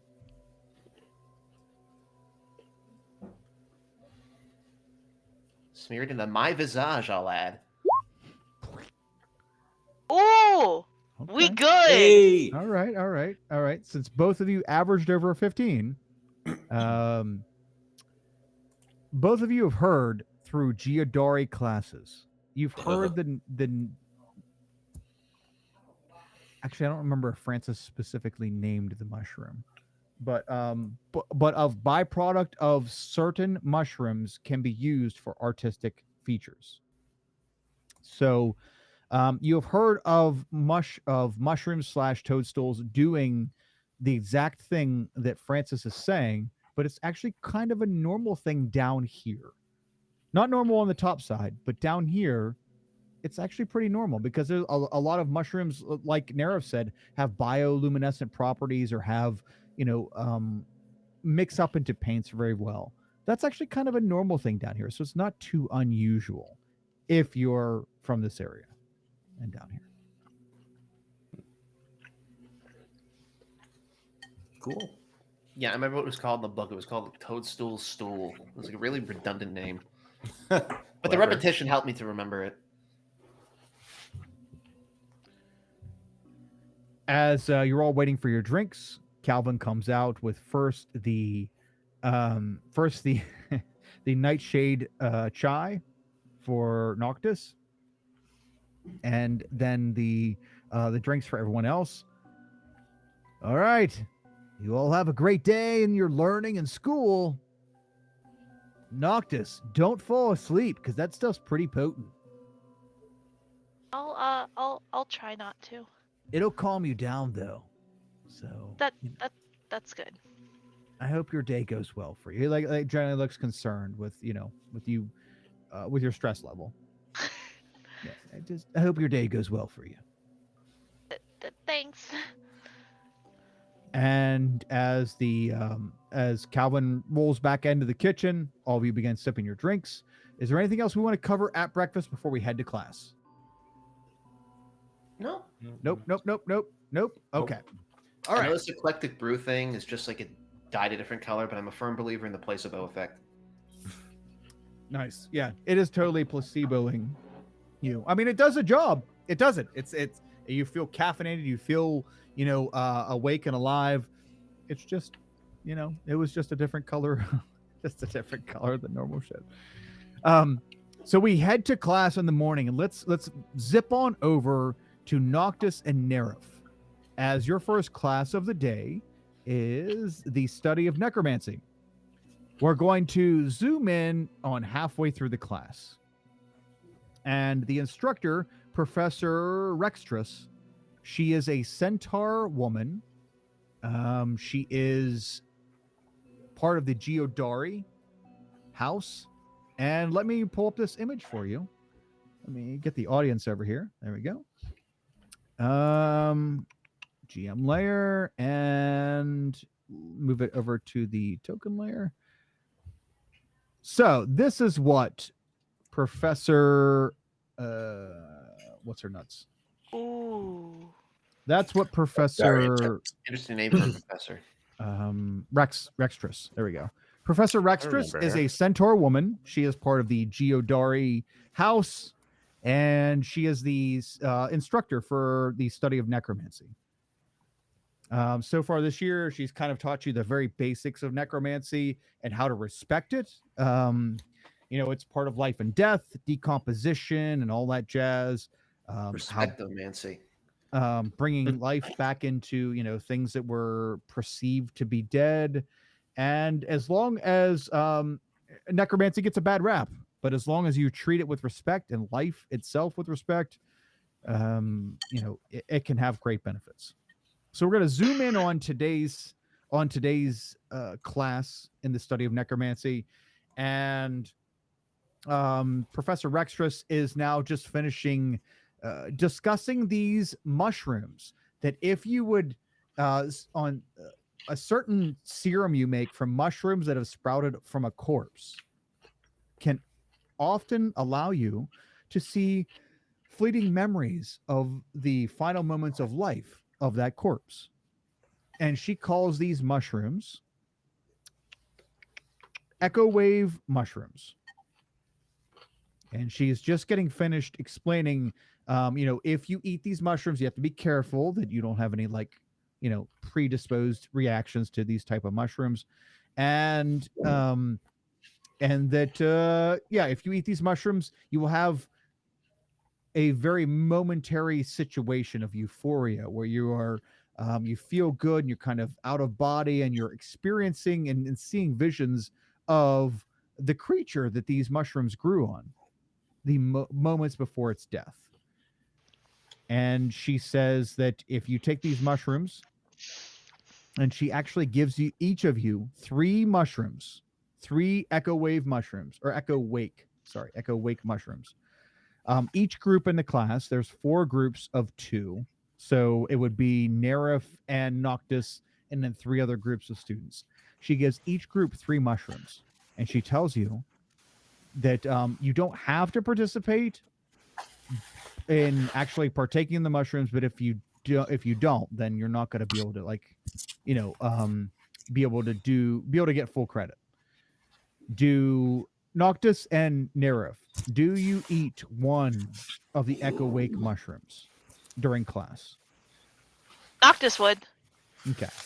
No questions. So you see this mushroom? It has like a it looks kind of normal. It's got like a very tilted top of the, what's that? Is it called a hood or a cap? A cap. There we go. Top of the cap is kind of strings out into a very narrow, almost like chili pepper top. And the bottom of it is blackened, very black at the bottom, and it kind of tapers up to these like little tendril looking things that go up the stalk of the mushroom. And as you throw one in your mouth, Noctis, and you begin to chew, your vision begins to get blurry and dark, and until it kind of snuffs out. And then we'll cover what happens after that. Okay. So Nerif. Now, So- before you decide, Nerif,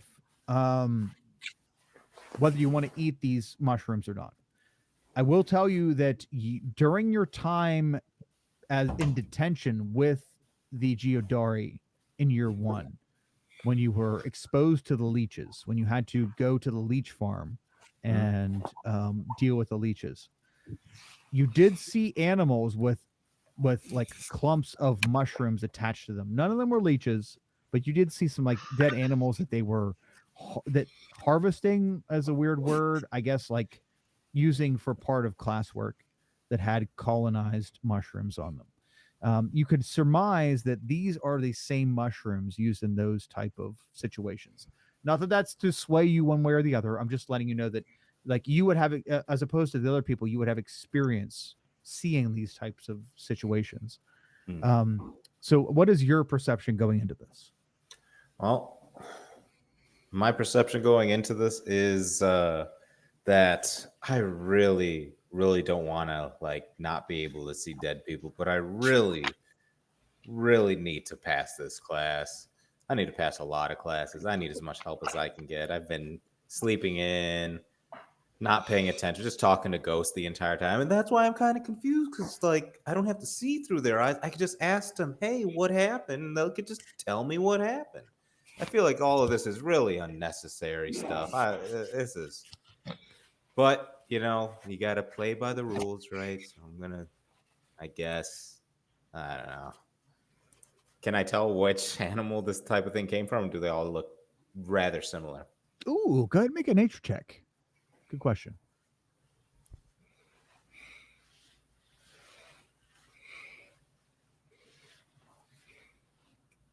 $15. Nice. Okay. You could tell that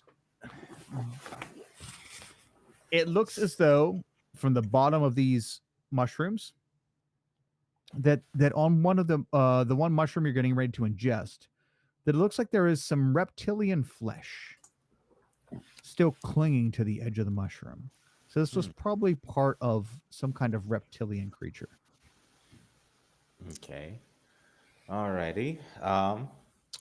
And do I know how fresh these are based on it? Because I don't want something that's.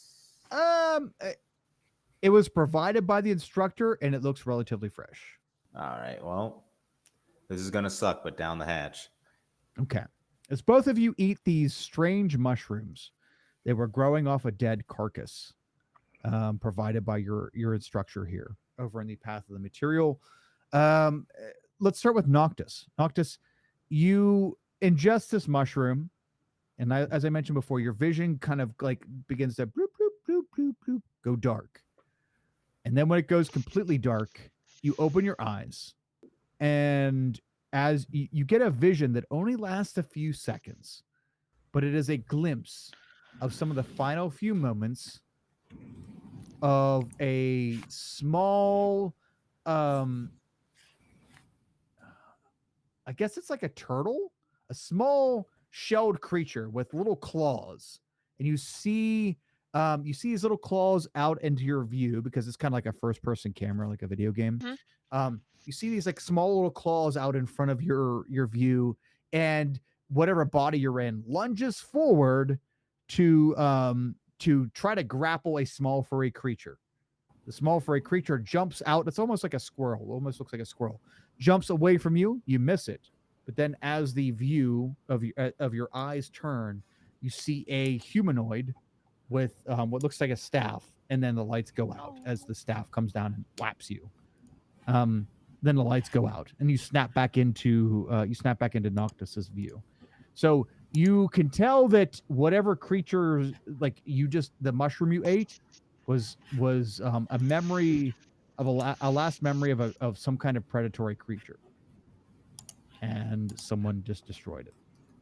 For you, Nerif, your memory is of a lazy ass reptile. You see that your view is kind of a like head laying down on a rock, looking to the one side, and as it does, this very large, almost swamp thing looking plant creature rises up out of the water next to you and lunges out.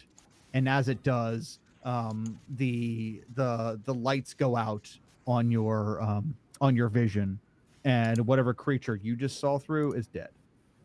So there's really not a whole lot to learn from this circumstance, but it's just to show you that, hey, you can see the memories of creatures from the past if you are able to harvest these types of mushrooms off their bodies. So anyway, as the two of you have this weird undead memory experience thing, and both of you have these mushrooms and you take them and you snap out of it, the teacher, Miss Rextris, says, okay, now I'm going to go around to each group and ask you about your experiences and tell me a little about it and any questions you might have. And she looks over immediately to the both of you. You are the first group. So Noctis and Nerif, explain to me what you saw and any questions you may have.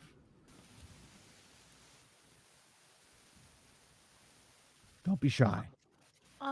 Well, I was a creature that was hunting something. The prey it was hunting jumped away, and I turned around, and there was a person with a spear. Okay. That's good. That was probably actually the TA that we have gathering these things. Okay. All right. Person with a spear.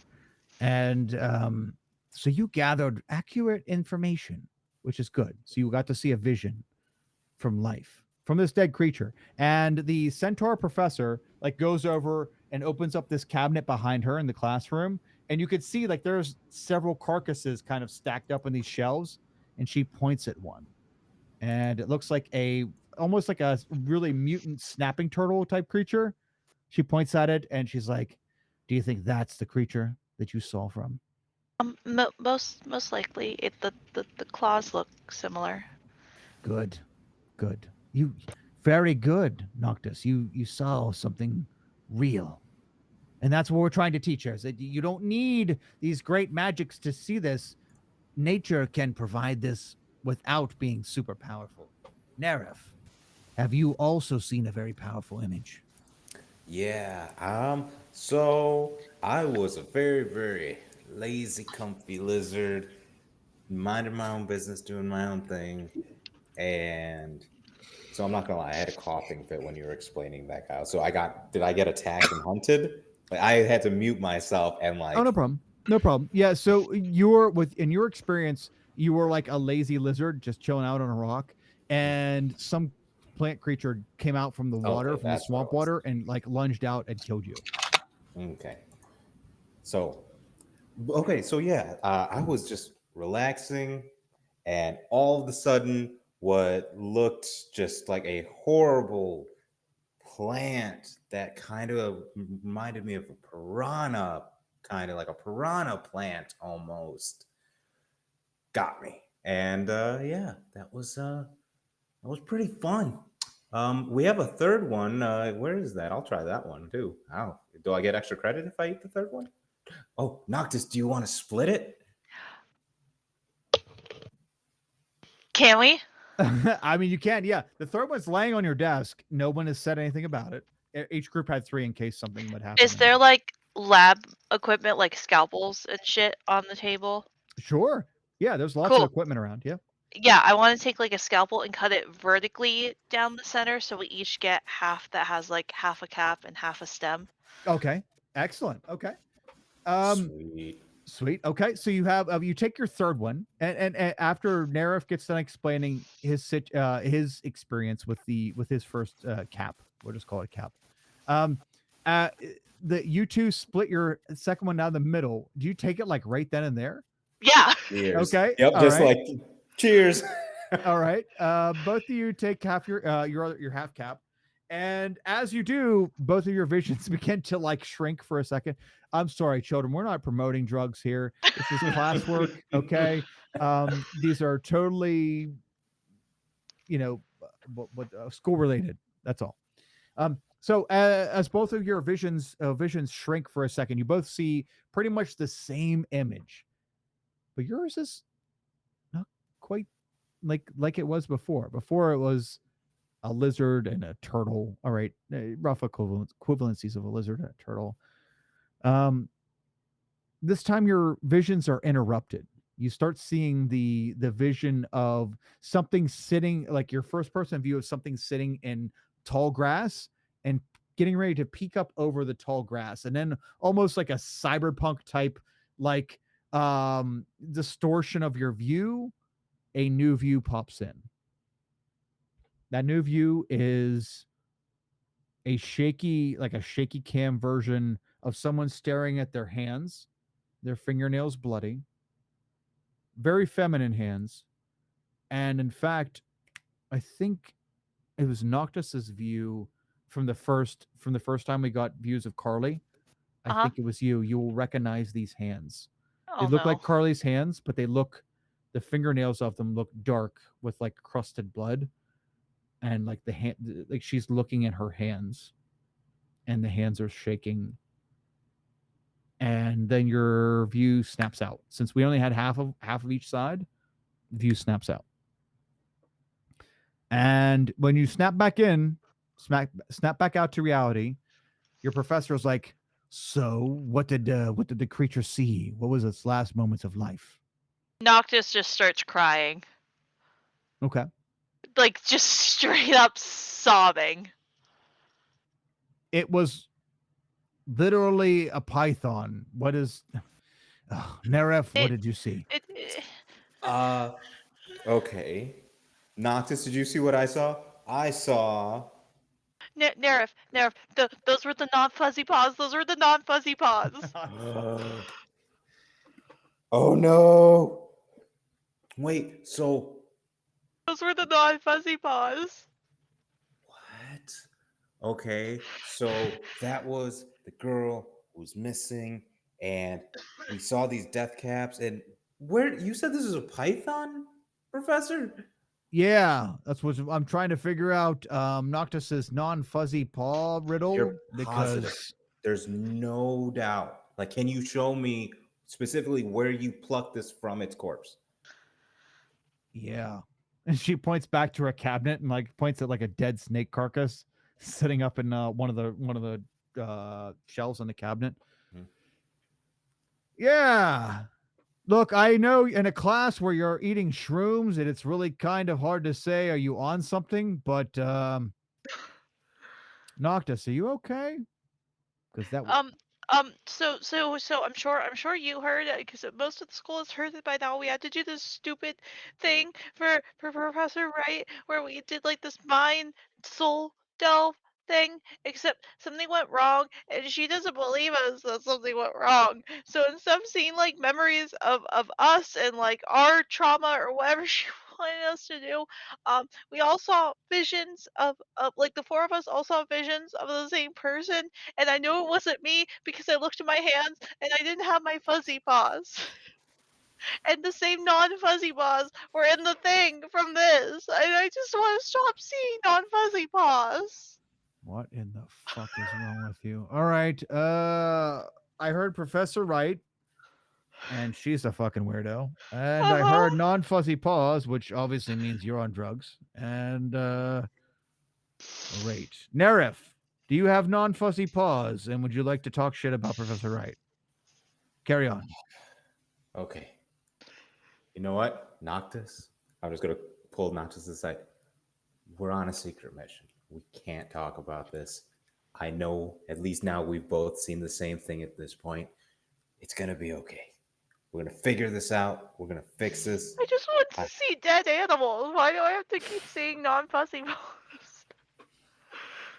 There's a quote Qualmar for you. I just wanted to see dead animals. You will see all the dead animals, I promise. You could see the dead corpses, and I could see their dead spirits. And it'll be great. We'll make a team, but just relax. It will get through this. I promise you. You're one of my best friends.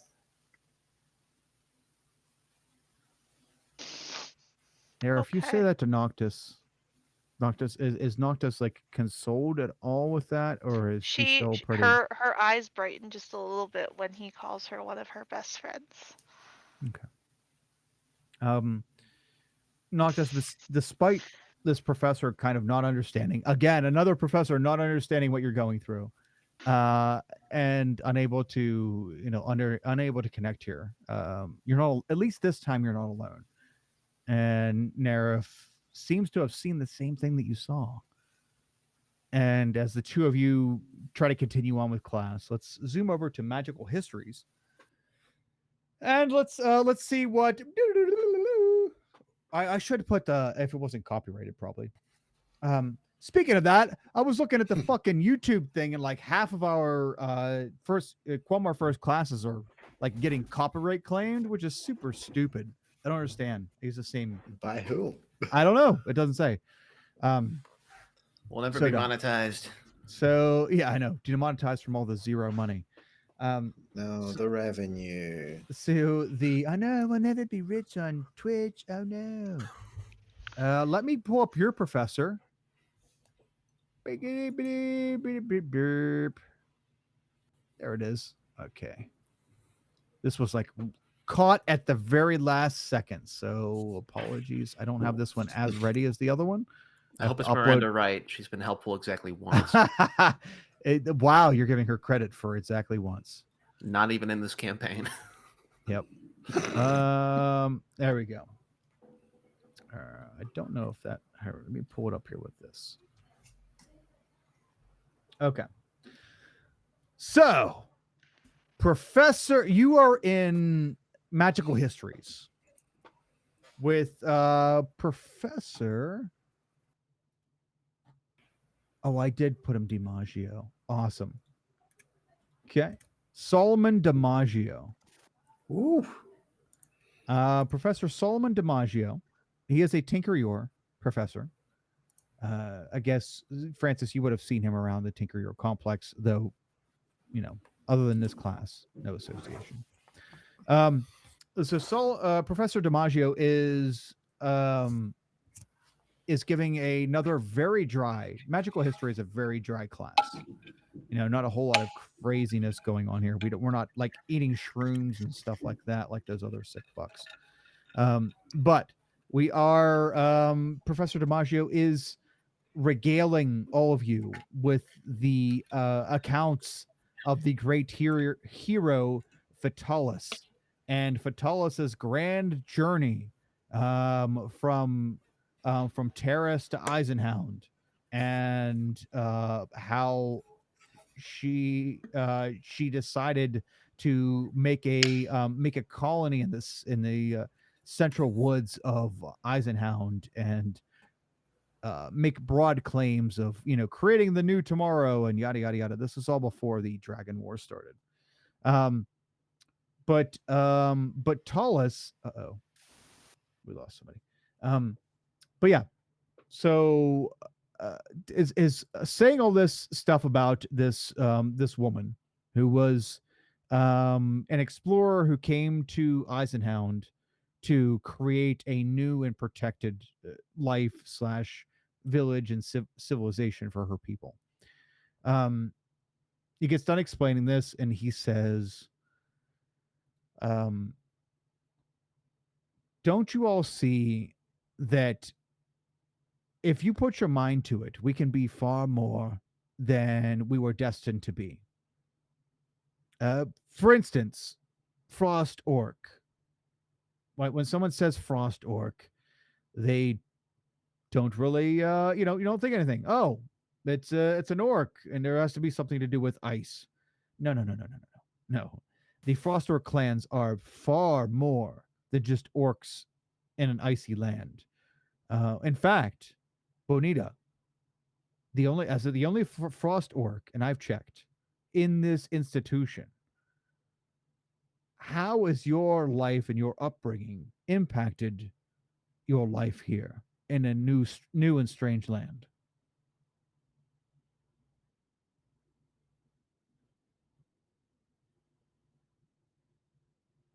I mean, our people are very connected with the stars and the night sky, and I don't get to see that here. It's like those are our ancestors, and my whole life they've watched over me, and I've been able to connect with them and draw strength from them and my family and things. But now I don't. I just have them on my shoulders here. Like I pointed my tattoos, which are just like all these little dots in the shoulders. Okay. Is there anywhere beside your shoulders that these ancestors call to you or bring you power or guidance? Like, is this a metaphorical thing, or is this an actual magical thing? I mean, I guess I don't know. I guess I just kind of feel their support. Mhm. I don't know whether I think they're watching.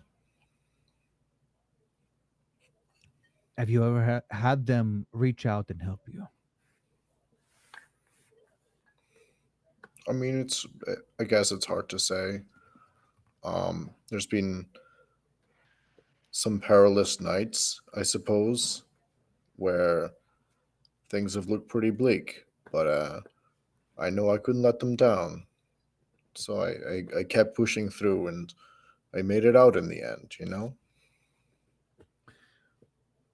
So the lessons of your ancestors have helped keep you alive in your everyday life? Yes. I mean, I think so. I think it's to all of us up there in the north. Look, Bonita, I don't mean to single you out as if you are the only one. I'm just trying to point point out that it's not just magic that keeps us all alive, that makes us special down here in Catharda. It's, what we've learned from those before us. And if your ancestors have taught you how to cope with all these changes and these differences, that is far more valuable than knowing how to roll a stone with your mind, in my opinion anyway. Francis, would you agree? Do you find that the lessons of your ancestors, of your kin, have taught you valuable lessons that transcend the powers of minute magics? I guess. I don't really talk much with my ancestors at all because I was like, I don't know who they were. I was like raised an orphan or whatever. But yeah, I guess generally speaking, it's like the elven ancestors. I talk about that a lot in Julespar. But I don't know. I've been kind of on my own lately. At least down here. I have had to endure multiple treatments of magic to extend my lifespan so that I may learn more. This is natural for you and your lineage, your elven lineage. Could you expand upon what you've learned from your ancestors, from your long lifespan, and how we could do better to incorporate that into our curriculum here? Sure. I guess what I learned is that when you've got plenty of time to do stuff, you still find a way to waste it. Like the longer you live, the doesn't make you any more productive. It just kind of gives you more time to procrastinate. I thought I was going to be comforted by what you said, but now I actually feel worse. That is unfortunate. That's unfortunate that is the case. I have that effect on people sometimes. Sorry. No, it's quite okay. Your honesty is and your candor is very appreciated. I mean, for how old I am, I'm still just in school with the rest of y'all. Yes, this is a tough thing for me as an instructor to deal with, seeing as how your years on the the realm, years in the realm are comparable to mine. All right, class, that's gonna about wrap it up for today. Tell me, is there anything that any of you would have questions about regarding your history, or maybe the history of others that you may know, that I can help you with? I'm very studied, very learned. I've spent a lot of time in libraries, not a lot of time out in the world living. So if I were able to help you in any way, I would like to do so. Yes, Bonita. What could you tell us of like the dean's history? Seems like a pretty interesting guy. Director Vendeleth? Yeah, I mean, how they've come to, found this institution or like at least head it. Okay. Beyond what's in the pamphlet, because everybody gets a pamphlet. Director Vendeleth is dedicated his life to ensuring this is a safe place of practice for those who may protect the realm through magic. As far as the history, that I don't know. I am one of the newer professors here. I would like to believe it's, as I've heard, is a generous man. He's dedicated his life to this cause and to preparing us for some great event. I don't know what it is, but I try not to ask too many questions. But I'm sure you could respect the, fading into the back of the room and getting your job done approach. Well, I used to hear like word on the street. He used to be in a cult or something. That's all I know. Cannot confirm or nor deny that, Francis. Though I've never heard that rumor myself. Rumors fly. I even heard that there's some kind of upcoming, broadcast thing that's hitting the waves. Casting wise. Oh yeah, that podcast thing. We should probably be promoting that, Benita. Like telling everyone about it before it exists, just so we have to Get adapt the to hype. To make sure it Once it's actually here, happens. you're gonna. Yeah. You can expect to see it any day. It's weird that the words got out when we decided last night to do this, but I guess that's the nature of this place. Yes, this is a very strange place. But you know what? As long as you're learning something and I'm giving you opportunities to ask questions and learn more, then that's all I can ask. Do you think like a podcast profiling people's histories would be interesting, Professor? All I know is that from my experience, some people like true crime dramas. So if you're profiling criminals, then yes, it will do well. Every housewife in Quelmar will be listening to this podcast. We'll keep that in mind. We know we're doing a crime-based podcast, but we haven't narrowed it down if we want to like profile existing crimes or commit our own crimes. But we'll figure it out on the way there. Oh, I recommend against the crimes. Please don't. Nope. No. Well, yeah, of course. I'm just kidding. It's always a joke. Ha ha ha. All right. Well, Wow, that was awful, Bonita. That was. Never mind. Your fake laughs aside, I think class is over. All right, all of you need to move on to your next classes, which I'm sure are elsewhere and not off campus. All right, have a wonderful day. If you have any questions, please write me or shout me out in your podcast. Still don't know what it is, but it sounds fancy. If we have enough room on the toy box, we will.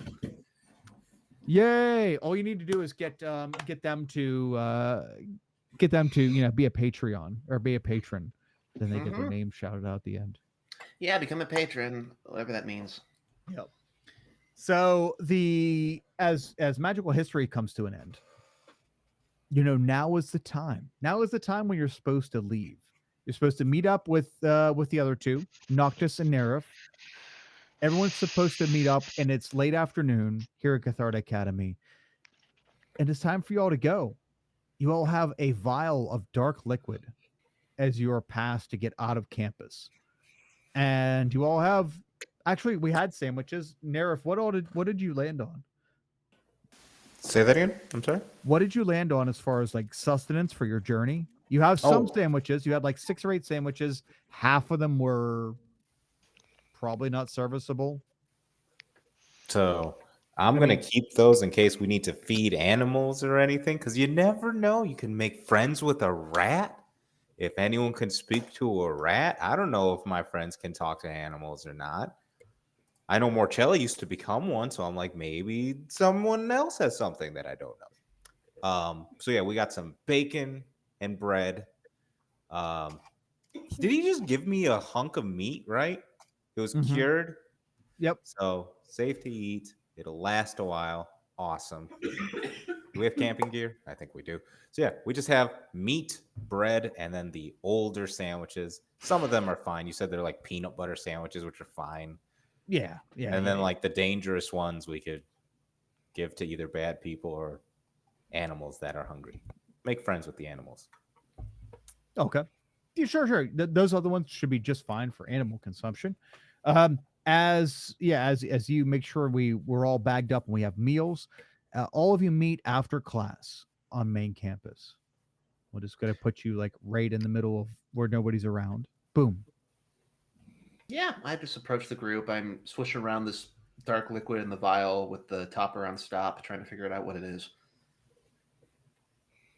Noctis is still sniffling. And What?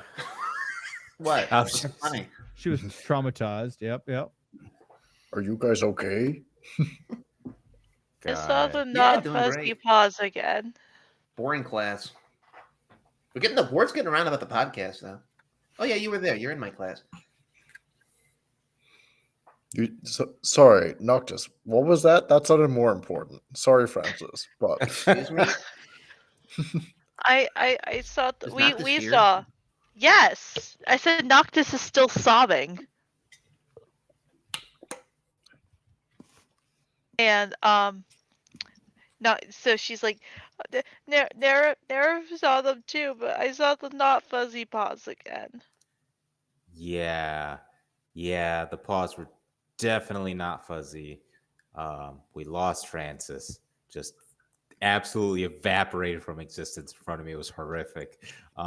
she just maybe she went out for a jog. Oh no, she's back. She just turns around. I was interrupting Julia because they weren't even appearing on my stream. I apologize. Oh, yep. Don't worry. She's not appearing. They're not appearing on mine either. And what the fuck? We just lost Craig too. Well, you win some, you lose some. Yeah. Well, hey, don't worry. After the podcast, we're gonna invent the internet. So Awesome. we're We gonna got work. this. We're gonna work. What spell slot is that? Yeah, that's a 9th level. That's a tough Yeah, I one. was about to say. Yeah, that's a tough. I can summon fireballs or the internet. Yeah. Infinite knowledge at your fingertips. Oh. But- Okay. all So, right. so we'll just have you two conversing about it for right now. Yep. What was that? You two, we'll just have you two conversing about the situation for right now. Oh, okay. Yeah. So pretty much what happened. No fuzzy paws were seen, and it was really scary. I didn't see no fuzzy paws. I saw blood on hands, long fingernails. It was okay, guys. Long story short, we had to take shrooms. Don't ask. But we split the last of the 3 shrooms, and we saw something, and it was like we were a snake for a second, or we saw grass, and then all of a sudden it just switched back to the first day that we all saw that missing woman. It was wild, and Holy it was. I'm so sorry. I'm so sorry, Zach. You're right. Like, we can't see them, but I can see them on stream. I see everyone. Oh, I can see everyone. So you see I everyone? see y'all. Hello. Yes. to meet Hi. you. Why don't I see? All I see is Jeff and Zach. What more do you want, Kyle? That's true. I don't want to get selfish. What the fuck? Can you All right, hold hear on. us? I'm gonna restart my shit. Lord. Sorry, I'll be right back. Bye, Kyle. The gods must be crazy. Yep. Yeah, Getting the half whole a stream. time. The whole time I could see everybody, I could hear Yeah. everybody. Yeah, I never lost anyone except from when they dropped. Yeah, It's like like Jeff Jeff, I dropped out lost for a you when second. you disconnected. Yeah, Probably for the Let's best. go. Let's go. and Kyle's. Ooh, he's very. You're green blinding now. green again. I Yes. know. Yeah, Oh it's my there. Lord. We go. Very green. It's Yeah, very it's- impressive. Yeah. I like to make a scene when I arrive. Okay, now I can see everybody. Thanks, Julia, because I had no idea until I looked at the actual stream. You guys dropped out on mine. I could not see or hear you. It's crazy. Okay. So Nara, if you were like relaying the tragedy or the traumatic rather visions that you were seeing. Mm-hmm. So, yeah, basically, we had the same vision. It was like the first day all over again. And Noctis and I saw it, and it was horrifying because there was blood. I saw what she saw, though, this time. 'Cause we shared the same mushroom to see the same things. Well, there's your problem. Was can't this in share class, a or were vision. you It's like guys just- crossing streams? You So guys Yeah, just in doing our shrooms that you found? in our Mhm. death class, we can we eat mushrooms to see dead things. It's pretty And- cool. And so we got put up into pairs, and Nerf was super nice and decided to be my partner, so I didn't have to do it alone, because normally I have to do these types of things alone. And so each pair was given 3 mushrooms, and we decided to split the last one. So we each took a half of it, and I saw Carly's not fuzzy ball. So wait, is Carly Rae Jepsen dead? No, the snake that saw her was dead. Benita, I think we signed up for the wrong class. Yeah, we just had a guy talking about old things for like 2.5 hours. They're dropping shrooms in the other class. What are we doing? It's not My pleasant. coffee It's, was done within like the first 20 minutes. That's how dull. It's not pleasant, but at least it's something. yeah, I guess. Julia, for Noctis's sake, you could tell that the vision of the snake's perspective was interrupted by the Carly thing. Like it didn't Okay. seem like it didn't seem like it was the same thing. Like the snake had anything to do with Carly. It just kind of, I know I did a poor job of explaining the cyberpunk transition of it kind of seemed like it was getting hacked over. Like what you saw with the Carly stuff was just kind of pushed its way on top of what you were supposed to see. Almost like it overpowered it. So Just for context, do you- Carly was studying psionics and things like that. So she is well versed in psychic magics. So she's trying to contact us. But her hands are bloody. Something's wrong. Guys, I think we need to hurry. We need to go out there now. We need to check. Something is very, very wrong. Well, if you ask Miranda right, it just exists in our heads. So Yeah, I think I just pick Nerf up, plonk him on my shoulders, and get ready to head out. Onward, team, to glory, and saving someone. Okay, so so Nerif mounts up on Bonita's shoulders. Noctis, as the group's assembling, the morning classes are done. You guys are getting ready to head out beyond the campus. Is there anything you need to do or say before we leave? But guys, if we get lost out there or something really bad happens and we have to run, I'm prepared. I just want you guys to know I have extra clothes, I have extra cloaks for everybody. I have extra rations. I have totally not illegal weapons that I totally did not smuggle into here. You're right. I of guess course. like Noctis's backpack would be replaced by this big ass survival pack that you would see on a backpack. Outward or some one of those games where you carry a bunch of shit with you.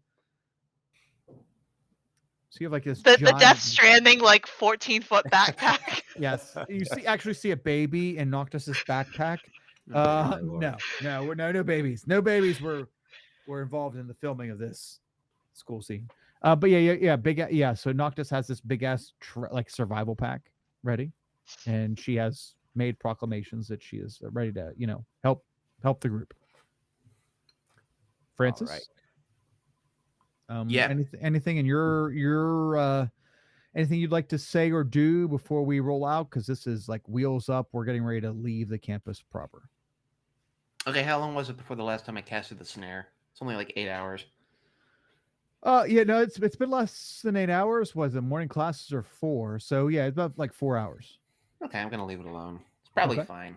We'll be back in 4 hours. What could go wrong? Absolutely. But yeah, I'm just packing those little music boxes. Okay. Yep. You That I have had. your podcast boxes or podcasts and beyond. We know you can use them for whatever you want. Just okay. introducing them to the rest of the group. Be like, hey, we got 20 minutes on these things, so let's make the content good. Let's be selective about what we decide to record. Aside from that, let's just have fun. I also drew like a little poster for us too. Noctis, are you showing the group your podcast poster? I am showing the group my podcast poster. Ah. Okay. So yeah, so everybody sees that Noctis has created a poster with each of us having our own symbols. And Noctis, what does it say? Like, is there writing on the poster as well? There is, because I named the podcast. Okay. What you got?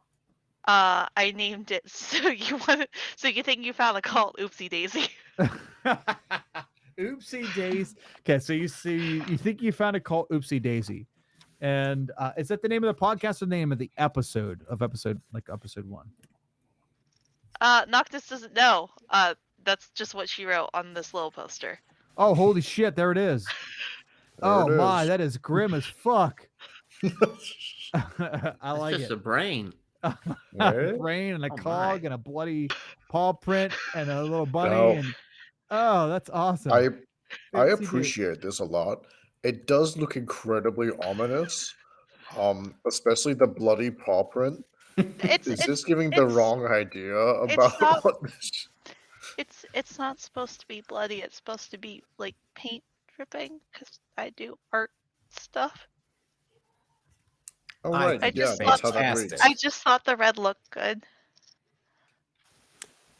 And you are correct. It looks fantastic. I think it's awesome.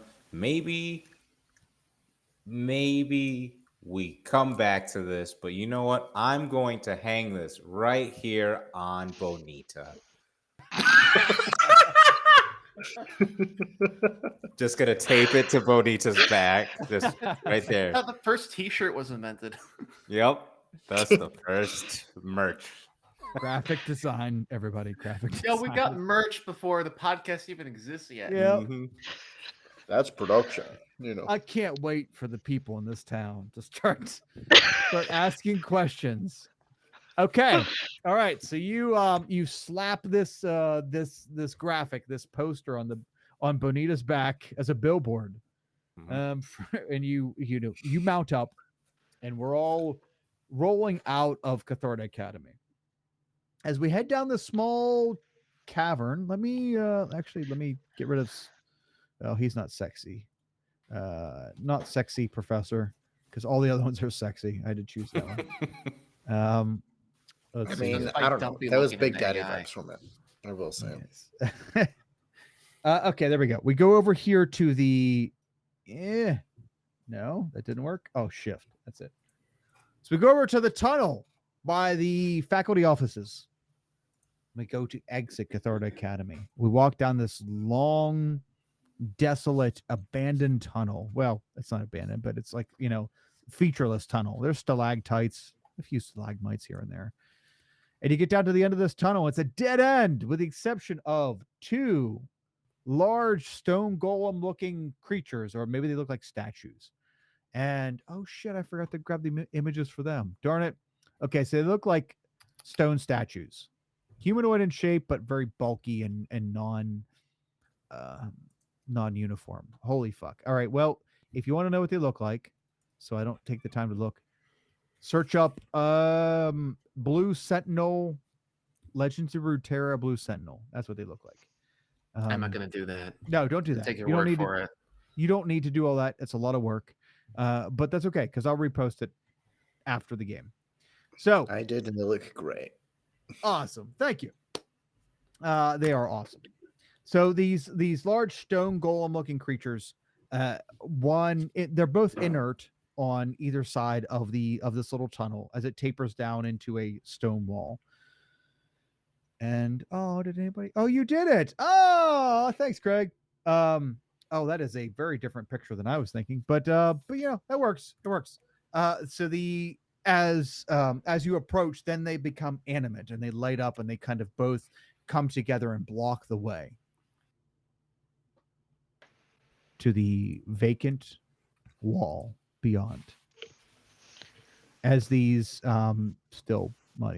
that's weird that they're giving you those images, or that image. As these two stone golem looking creatures block your path, turn out in front of you and block your path and just kind of look down at you. their vacant, like arcane hole in their face, just stares down at you, lightly glowing and pulsating. Okay. I'm gonna take out the vial with the topper on stop. It's like, hey, the director of Endless said you know what to do with this thing. I don't really know what it is, but it's spooky looking. You hold out the vial. As you hold it in front of you, a glowing purple light, or amethyst colored light, kind of pulsates from the face of one of these creatures. And as it does, it pulsates 1, 2, and on the third time, as the purple light pulsates, the vial in your hand vanishes.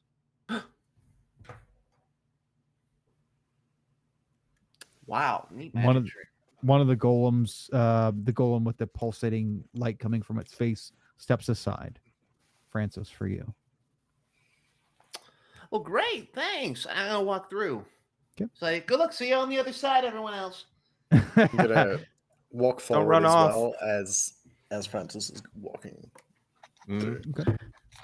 As is everybody walking and showing these Knoll Guardians their little vials? I'm guessing. No. If everyone No. else is taking them out, then No, yes, I will. because Nar- they might Nara. not know. They might think that Bonita and I are one solid entity. They might not know. So I'm going to pocket mine unless they, block the way. Then Okay. I will show. Narif, I Let's need see. you to make a dexterity saving throw, please. Oh my God. Just bounce off the Mistakes club. happen. You I'm being like, sorry. I'm with them. I'm sorry, but they're gonna try to clothesline you as you walk by. Oh, great. Okay. Let's see. You said dexterity, yeah? Yeah. Yep.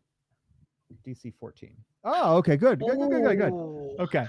So Narif, as you go to as all of you are like strolling by, these vials begin to disappear out of your hands. Narif, you try to skirt by, and as you do, you see this large, big, thick ass stone arm come swinging and narrowly miss your face.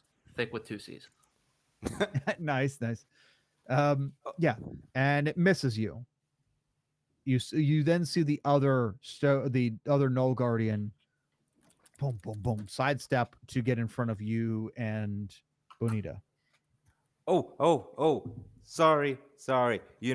Must have slipped my mind. It was just a prank, bro. We should put that in the podcast. I It's didn't just press a prank. record. My apologies. We'll recreate it later. Yeah. As Slipped I my show them mind. the vial. Nice. Okay. Yeah, you show them the vial and it disappears, and there's no comment, there's no nothing, there's no verbal anything from these creatures. Once you show them the vial and it disappears, and they back off and they allow you to go. I would have totally liked you to sneak by them, but that is like their sole purpose, is to make sure that doesn't happen. So Yeah. I kind of had to side with them on that one.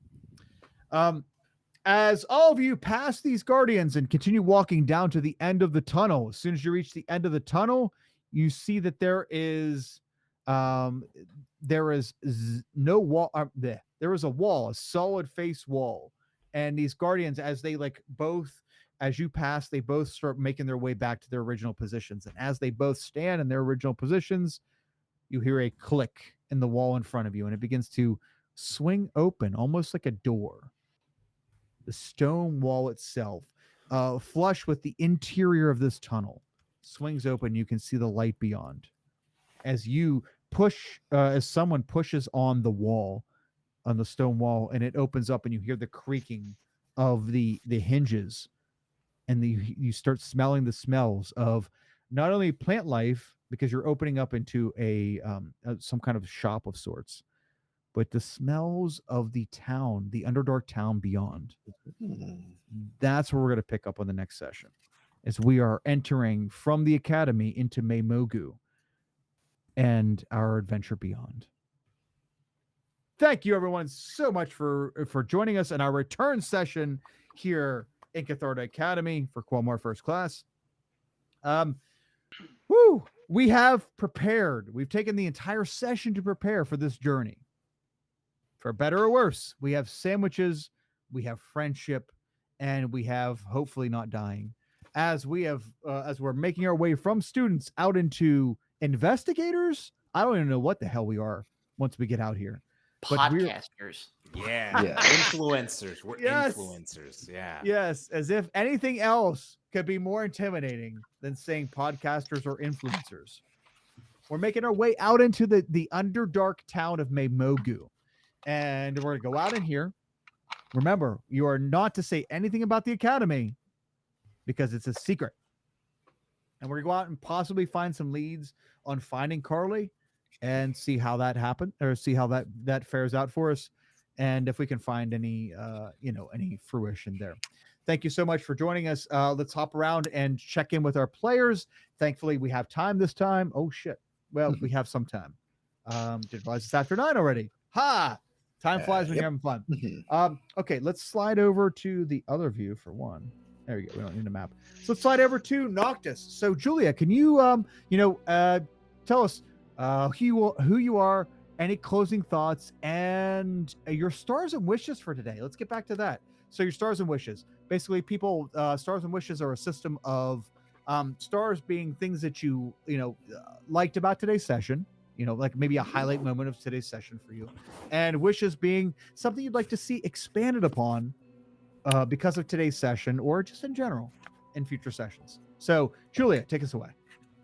Yeah, I actually would like to star you, Kyle, if I'm allowed to do that. Because I was telling them during the break, I didn't tell you that Noctis was not her actual name, or not the name that she was born with. Mm-hmm. So I'm super impressed that you picked up on the hints and you called that out. So bravo to you, Kyle. That was... It was just a guess, by the way. I don't want to take too much credit. It was just a guess. Whilst you're away, we're debating, like, pretty sure it was a bit, but was it? It was a guess. I was thought you hoping. were a mastermind. I would love. That's exactly what happened. Mastermind. I knew the whole time. Awesome. But good. I'm glad it was not wasted. So yeah, for me as a player, that was like a super shock moment. So I just want to commend you for that. My wish is to hopefully not die outside of the academy grounds, and also possibly do more investigative podcasting into the whole Glyph Dean whole mystery that has now been put in front of us as young investigative podcasters. Nice. I'm glad that our podcast has turned into an investigation podcast. I think that's really cool. And we now got to uncover the truth. That's true. And we now have a very graphic poster that is definitely going up. Definitely going up somewhere for people to see. Graphic. It's going on the wiki. Yes, it's on the wiki. So I need to do more on the wiki, but we'll go with that. But that's okay. We'll get graphic posters and everything on the wiki. Thank you so much, Julia. Awesome. Let's slide down to Nerif. So Zach, can you any closing thoughts for you and stars and wishes for this week, please? Yeah. So hi everyone, Zach, talking with Lil Nerif here. Honestly, I'm just so happy to be back. I have missed this. This was so much fun today. It always feels like it gets more and more fun every time. I love. There's so many things to star. It's so difficult. Like the friendship aspect between me and Noctis is fantastic. I love that Bonita just picks me up and I'm like, a rider now. I'm like, oh yeah, let's do this. And I love that to learn Francis the mounted combat rules. Mounted combat. Mounted combat. Yes. Oh my goodness, we should do that. It's gonna be fun. It's gonna be very fun. I just, the picture was fantastic. I honestly didn't expect a picture to actually see a picture today. But I really did enjoy that. One of the things that really just made me laugh super hard, I had muted myself, was Francis with the eclectic coffee. God, I actually know so many people like that, and just the fact that how you said it and everything was just, it's the same shit, just a different color. I was cackling. It's just a vibe. It's just placebo. I'm all for it. It is. Yeah. Francis knew, and still was still all for it anyway. Like, yep, okay, that's what I want. Yep, nice. Okay, Bonita. So, Craig, can you, any yourself, any plugs, anything, and closing thoughts, as well as stars and wishes, please. I don't know if I've got any plugs other than come hang out with me whilst I'm in the States, I guess. I got a couple weeks. Send messages and we'll hang out if we can. My personal plug. In terms of stars, it's also a case of like there's a lot. First and foremost, thank you for trying to stall as long as you could whilst I scrambled to find some internet and get home and everything. It's an important one.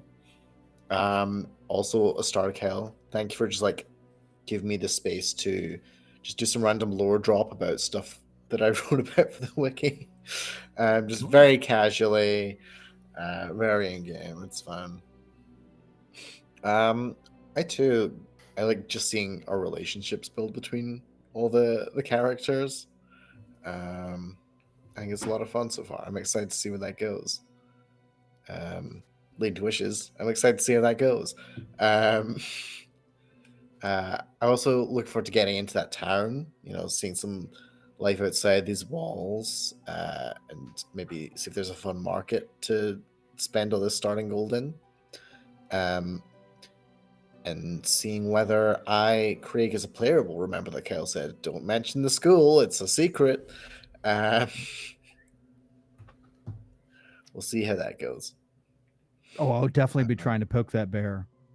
And 100%. Yeah. I will fall for it. Glenn and Sinker. Awesome.